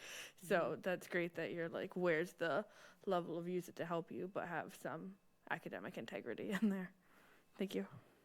Yeah, so I think I've heard a couple of things, and what stands out most is by the time you make some decisions and come up with some policy or a framework or, whatever goes in, something new has replaced it. So the pace of the technology is ridiculously hard to keep up with. I'm actually on the AI task force at the college, and we have the exact same conversations. one of the things that I see, I think the professional development is important. I've had the opportunity, I was just playing with Notebook LM today, and if teachers can be exposed to this and learn how to use it and be given the time, it really is one of those things where whatever your hobby is, and you start doing your hobby, and then you look up and 5 hours later, you're like, oh my God, where'd the day go? That's what happens. And as a beginner using it, we have 2 experienced faculty who lead the majority of our in-house PDs. And this week is one of those weeks. And there are some grants that are available at our level. So I would assume that K-12, there's grant money out there to support professional development and playing with these tools to figure out what to adopt maybe district-wide. And it really does take a week, because if you don't have the time to actually get the immediate instruction, apply the immediate instruction to something, and then figure out how you're going to use it, our end result is always we have to come up with a project, and then that project has to be submitted. And it's an evolving process all week long where different pieces are contributing. And we've done PDs like this, not just with AI, but with other technologies for many, many years. And as somebody sitting in the seat of the PD, I find the week to be incredibly helpful. During the school year doesn't work because you don't have that time. I don't know what's out there, but if a week could be offered where whoever your in-house expert is can be paid to put it together, or and faculty and staff be paid to attend to really see how it can immediately impact them, I think that piece of the pie for people who are clueless, for lack of a different word, will go away and become smaller. That Notebook LM, I see how it can tremendously help me as a teacher for diversifying the instruction, coming up with different multimedias for the same topic. In a K-12, I see a tremendous it as a tremendous asset to help the special education department, who's trying to take the same curriculum and instead of modifying it, adapt it so that it's the same content brought down to a level, and it can happen so quickly once they get over the hurdle. And so it was nice to see that you brought up that Notebook LM.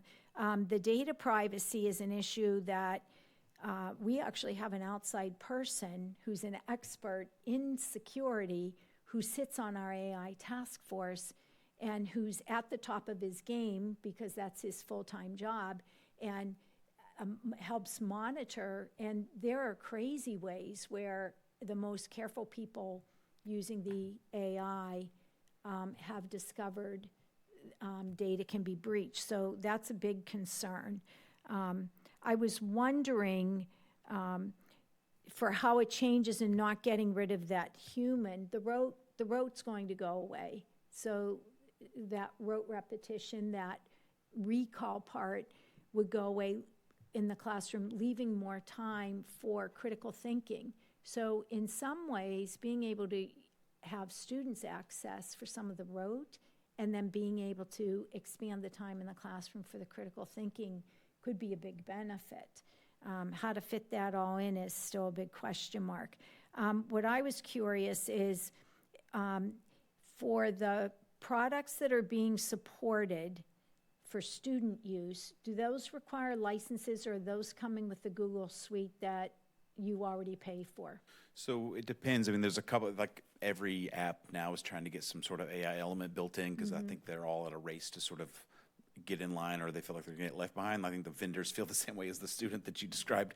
And so the primary tool that we're using right now, really only at the high school, is LM. That's really the only one that we're supporting there. But there are lots of other tools like Canva and like some of these other tools like our the new curriculum stuff, they will have AI tools built in. And as long as all that stuff is being pushed forward through, through that guise of like, these are apps that we support anyway, and they've now got this thing added on, we should be fine, because most of that stuff, like the Canva, for example, does require a license, but we get those at no cost because we're an educational institution. So we're trying to steer people away from the free apps, because there's not as much guidance and guide rails around the use of those, because if they want you to use it for free, they're getting something out of it. There's a benefit there from their side. So I was curious as to whether or not there's something that's sanctioned, for lack of a different word, for student use, not the staff, but for the students. So just LM right now, or AI Okay, so pieces they built are into able other to apps. use that. And Okay. Students at the high school currently only, but Yeah. yes. Because one way that we've been encouraging the students, that's a very good way. You want to study for your test, take what your teacher gave you, put those vocabulary words in, and let them make you a quick quiz. Go take your quick quiz, so there are some really positive, good uses for the students once they're savvy enough. Cheating, when I hear that, and the plagiarism, that's been here for hundreds of years. And I think the only thing that we can do is try to make sure all of our students understand the purpose of being educated is to learn how to learn and learn new things, and you're only really hurting yourself. And so how do you prevent it? You can't prevent it all. You can try to steer them in the right direction and hope that they'll listen. And I know there's a movement to put more emphasis on the process. What is the process of writing this paper? What was the process of going on? So trying to figure that piece out. I think you've done a tremendous amount of work, very thoughtfully, and I'm really interested being, in a similar group to see what comes up and kind of steal, for lack of a different word, share, for a kinder word, insights, because we've been asked, everybody at the college is from different areas, and we've been asked to pull in to see what other people are using. So it's always nice to know what the students will come in with and how they're being educated. But thank you for the work. It's hard work to do. And I wish I could say we could budget tons of money for the PD. It would be wonderful if we could bring whoever's interested on a volunteer basis to come in and compensate them for that, to help them prep. But maybe there is some grant work out there, or grant funding that we can grab for that. So thank you. Any other questions? Okay, sorry to go on. Thank you. Appreciate your time. It's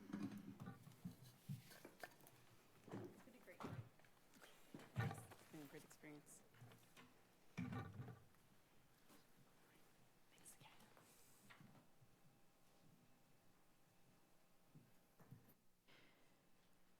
So give her a minute to.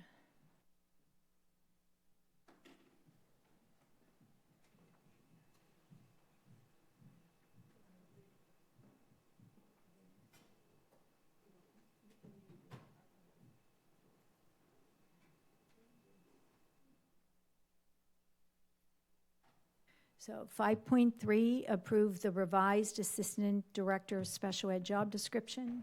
Sarah, do you want to frame that? Yeah, great, thank you. In your packet is a red line version of the Assistant Director of Special Education job description. We've been working to revise the leadership structure of special education, and as you know, we've just hired the Executive Director.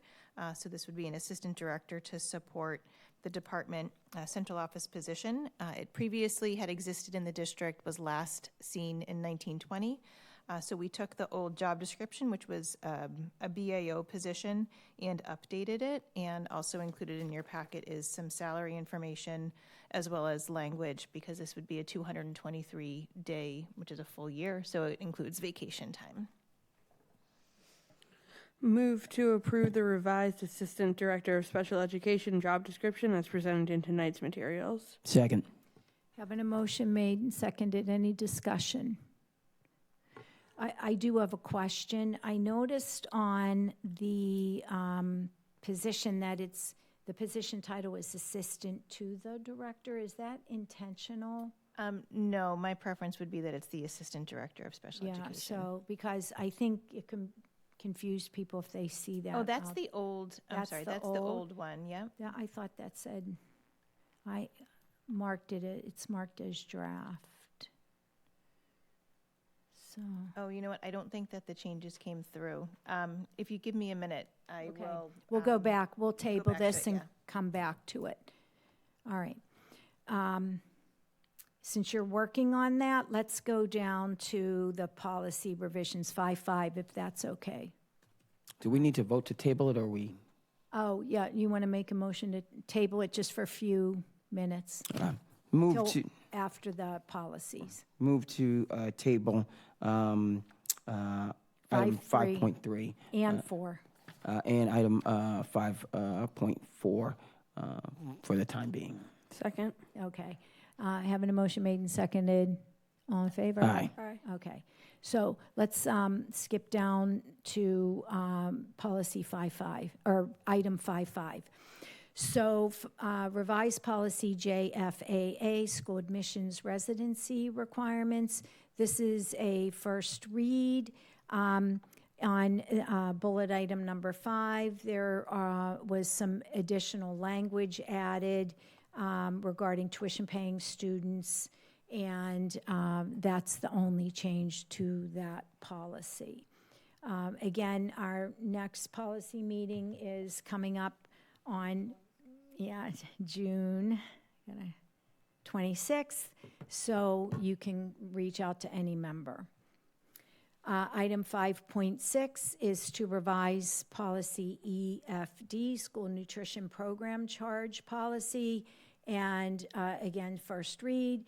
And an addition was made to include a time frame for families to get refunds when there are balances left when they prepay.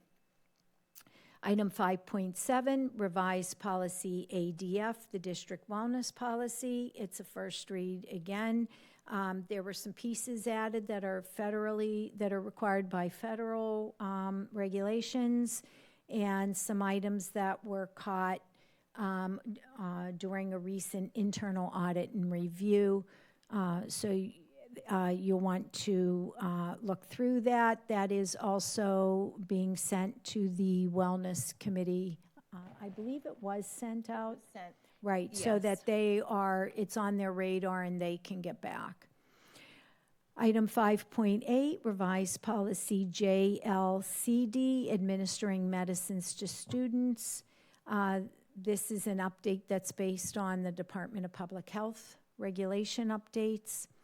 Item 5.9, create policy JLCDC, self-administration and self-carry of medicines, is a new policy. Again, that's based on the Department of Public Health regulations. Item 5.10, revised policy KF-R, community use of school facilities. This is updated for clarity and to reflect current practices. You'll see some of the language is such that it's talking about reach out to an individual to get information, and that's been updated to say things like find the form on the website. So it's updating the policy that hadn't been updated. So I went through those pretty quickly. Does anybody have any specific questions at this time? Okay. Are you ready? I am. I actually updated the agenda on the fly in the new diligent program, which isn't the easiest. So if you go back to 5.3, there's a new Word document. I think when it came over as a PDF, the track changes didn't follow. Went away. So if you look at the Word document that says Assistant Director, that includes the changes, including the reporting. It says Assistant to the Executive. I would prefer it to say Assist. Yeah. I think you have to go out and go back in. Yeah. I did publish it. I found it. Yeah, you may have to refresh or you may have to log out and log back in. So I changed it to the Assistant to the Executive Director of Special Education. But if you'd prefer a different title. Nope. Okay. So you wanted to say assistant to the, not assistant director of special education. That's intentional. I don't want them to think it's an administrative I assistant do think, position yeah. by title. Yeah. When So I it's would say posted. assistant director of special education, so as amended. Okay.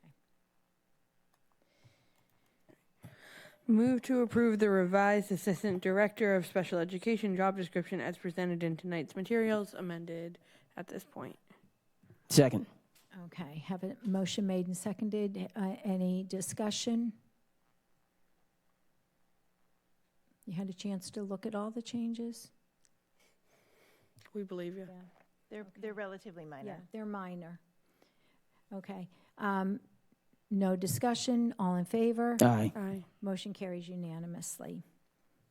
All right, so now we're at, now we need to go back to the what do we need to do? Is that when you just approve the amendment? Now we're going back to the original motion. We approved the amendment and the title. All right, so back to the first motion, which was made and seconded, which is to approve the job description with the amendment. Isn't that what I just said? But we had to approve the amendment first. Okay. And then now we have to go back and approve the whole position. Okay. Move to approve the revised Assistant Director of Special Education job description as presented in tonight's materials. Second. As amended. Okay. And now, discussion. All in favor? Aye. Motion carries. Sorry, I missed that. I didn't think that. Elementary. All right. So. Did we do 5.4? Not yet. We're back to item 5.4, which is to approve the revised administrative assistant for food services job description. Sarah? Great, thank you. So we have been kind of systematically looking at the administrative assistant roles. Human Resources Department has been a huge help, and so this is updated to reflect current practice. There's a person in the position, and she's been participatory in the process. Move to approve the revised Administrative Assistant for Food Services job description as presented in tonight's materials. Second. Having a motion made and seconded. Any discussion? Hearing none. All in favor? Aye. Motion carries unanimously. All right. All right, so we are now down on conducting finance and facilities. Item 6.1, the facilities update for Enacog Early Learning Center. Welcome, Doug.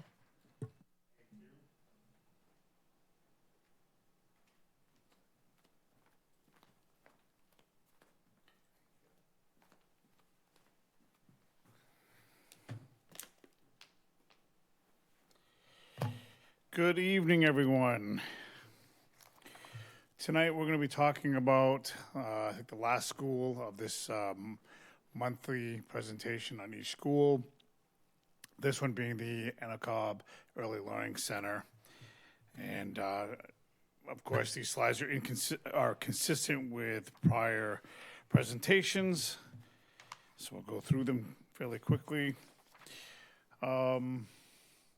This facility is a total square feet, very small, one of the smallest of the schools that we have out of the 9. And it's 8,889 square feet. The school was delivered and built in 2015 for $2.3 million. I'm mentioning that dollar amount because things have changed since 2015. I don't think we can get an air conditioner for 2.3. The school sits on a poured foundation crawl space with an old Craigville Road address adjacent to Hyannis West Elementary School on West Main Street. And I also mentioned that this was erected and built on a poured foundation. So this was a mobile kind of situation, but very different than the portables that we currently have behind High West. This was kind of put there to kind of become a permanent structure. The population of the school, the enrollment is approximately 189 students as of May 1st, 2026. and the teachers are approximately 46 plus or minus. There are 10 general classrooms and 2 therapy rooms in this facility. And from what I've learned, especially when we were talking about the PA system, which we mentioned, I think when this was originally placed in this location and built, there was like 3 classrooms were part of High West. And we learned that when we were talking about the PA system. But anyways, now it's all, the entire building, the entire 8,889 square feet are the Early Learning Center.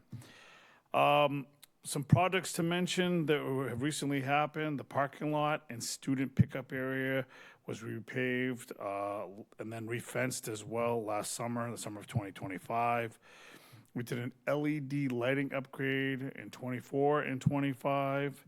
There was a recent new hot water heater, the spring of 2026.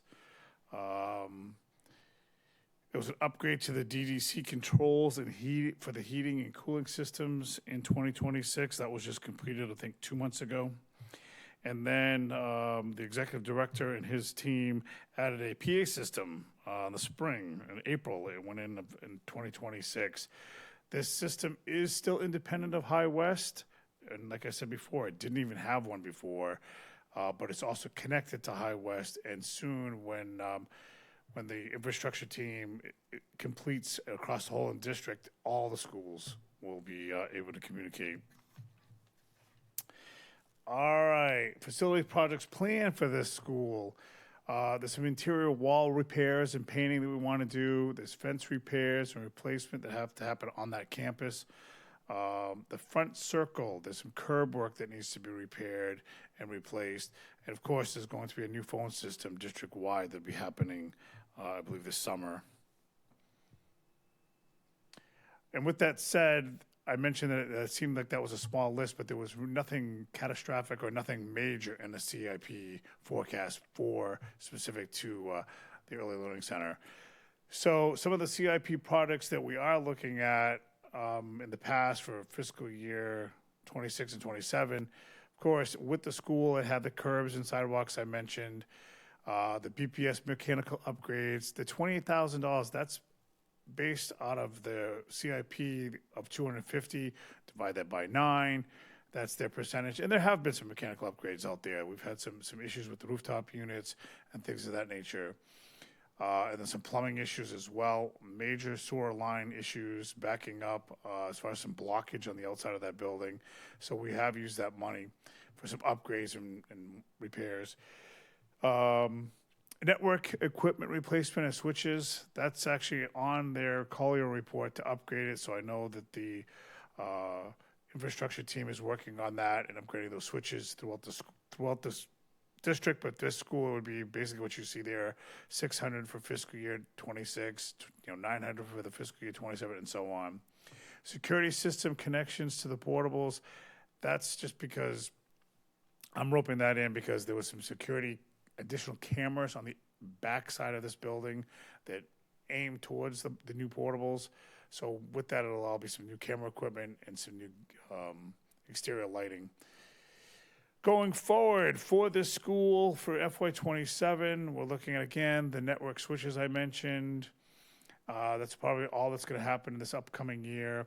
And then FY28, of course, there's talk about, again, a lot of this information comes from the Collier report.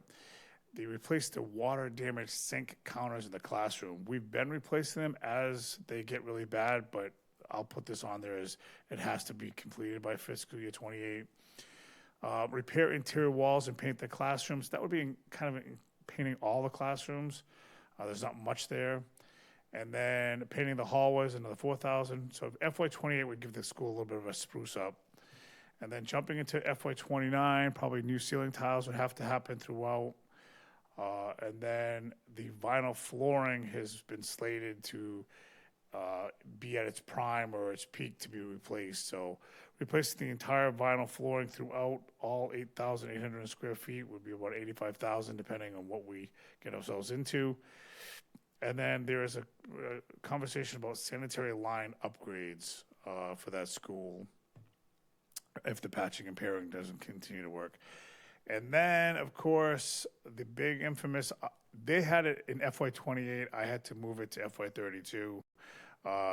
There's a request and ask for constructing an enclosed walkway to High West. And like I said, I put it out to FY '32. It could always move closer, but it's kind of a request more than an absolute need. So that's where you have that. Any questions so far?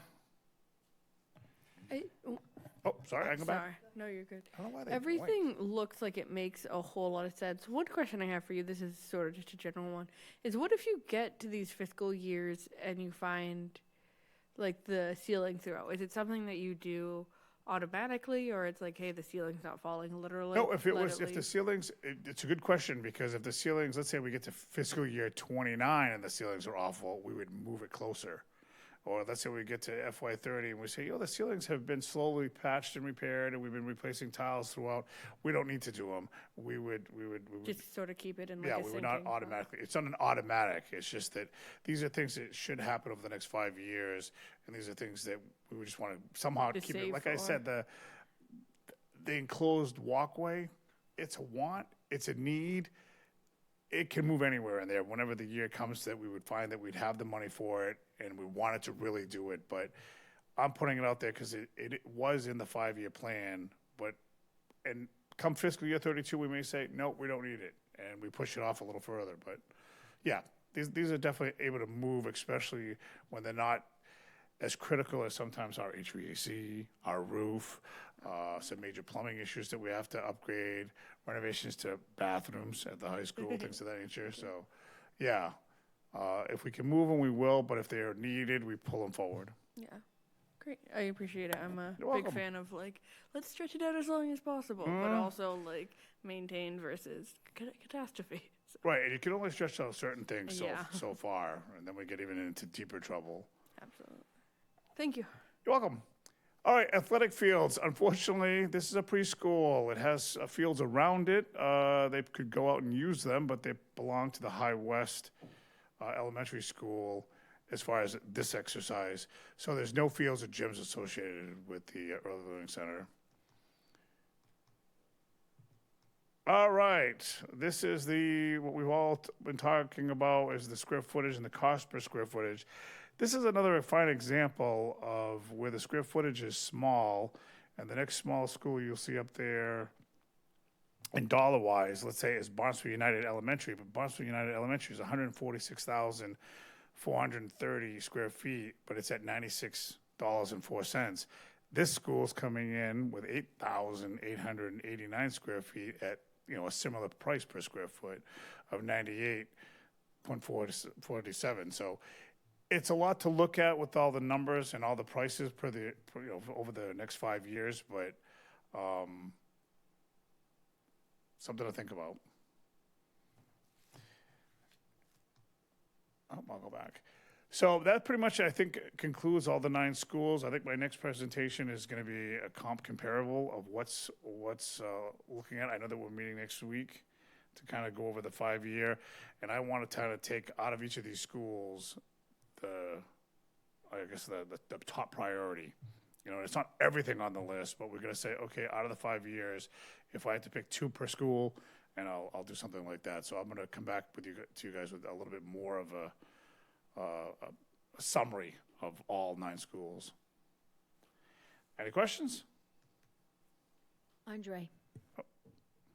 Yeah, Doug, thank you for your presentation, informative as usual. Had a question about the curbs, sidewalks, and paving that was that was completed. And to me, I don't spend.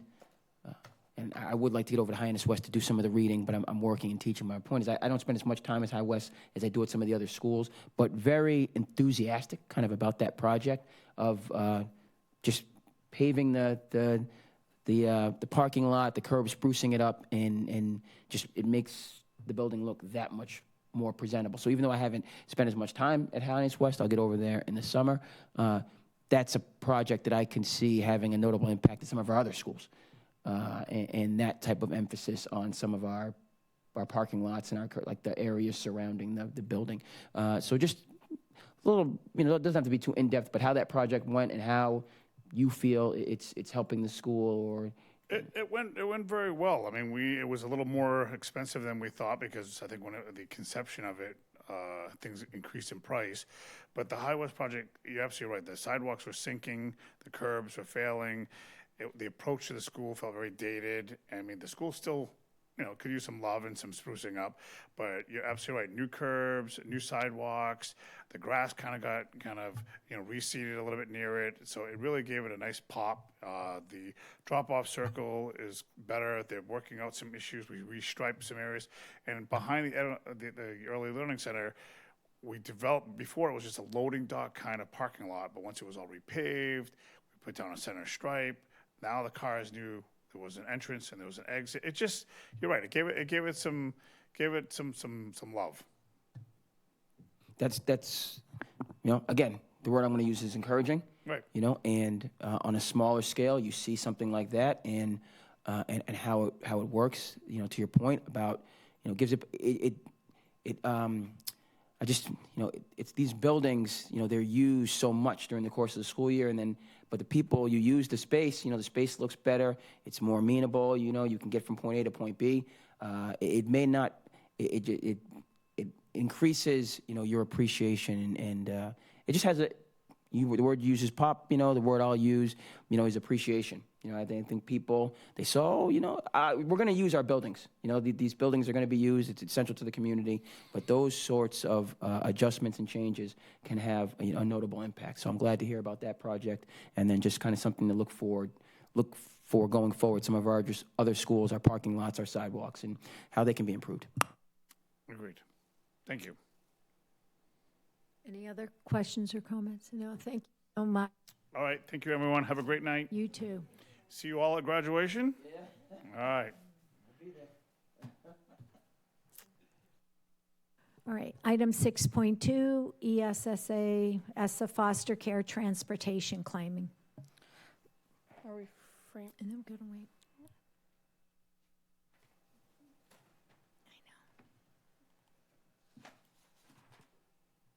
Welcome. Thank you. Good evening.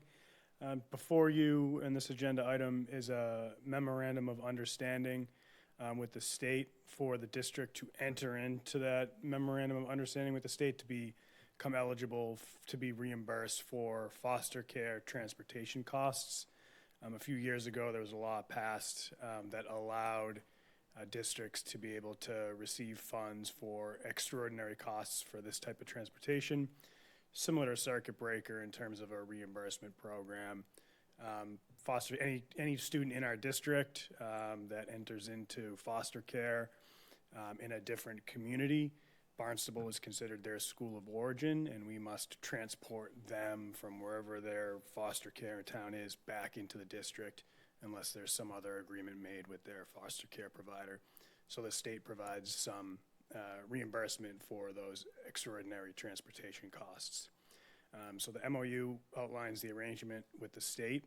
If you approve it tonight, we would begin reporting next year. We're currently spending about $200,000 in foster care transportation costs, and the most recent reimbursement rate from the state right now is 18%. So that would be about $36,000 that we would receive next year in FY27. If you vote the MOU this evening, the town council will have to vote on it, and then we're done. It's a one-time vote that allows us to report in perpetuity moving forward. Thank you. Would there be any downside to this at all? No. Okay. Okay. Move to adopt the MOU to allow the Barnstable School District to become eligible for foster care transportation reimbursement as presented in tonight's materials. Second. Having a motion made and seconded. Any discussion? Hearing none. All in favor? Aye. Motion carries unanimously. Thank you. Item 6.3, approve the accounts payable warrant, fiscal year 26, warrant number 48. Move to approve accounts payable warrant fiscal year 26, warrant number 48, in the amount of $929,218.96. Second. Having a motion made and seconded. Any discussion? Hearing none, all in favor? Aye. Motion carries unanimously. Item 7.1, the consent agenda. Tonight's consent agenda includes the approval of the school committee meeting minutes of May 6, 2026, Coast Guard JROTC field trip for one additional student to attend the Coast Guard Leadership Academy in Yorktown, Virginia, June 15 to 19, 2026, and the budget transfer authorizations. Move to approve the items in the consent agenda as presented in tonight's materials. Second. Having a motion made and seconded, any discussion? Hearing none, all in favor? Aye. Motion carries unanimously. Item 8.1, any future agenda item requests? Yeah, thank you, Chair. Again, I was encouraged by the AI task force today and their presentation. You know, I think that this is something we're going to need to continue to be discussing going forward. You know, it was good. A lot of it was kind of in-house. Again, as relative to artificial intelligence, I'm very concerned about what's taking place in the marketplace, so to speak, you know, in terms of our students' future prospects and us doing the best that we can. So I would like the conversation surrounding artificial intelligence to continue moving forward. Thank you.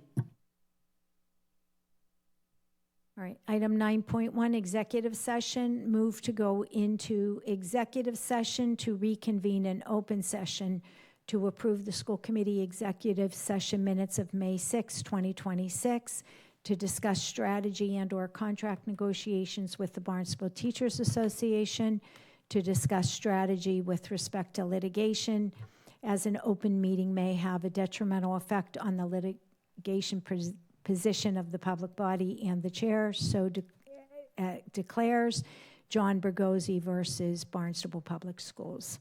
Second. Having a motion made and seconded, this is a roll call. Andre? Yes. Courtney? Yes. And I vote yes. We're now moving into executive session.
Move to Oh, approve. hold on, I'm now opening open session.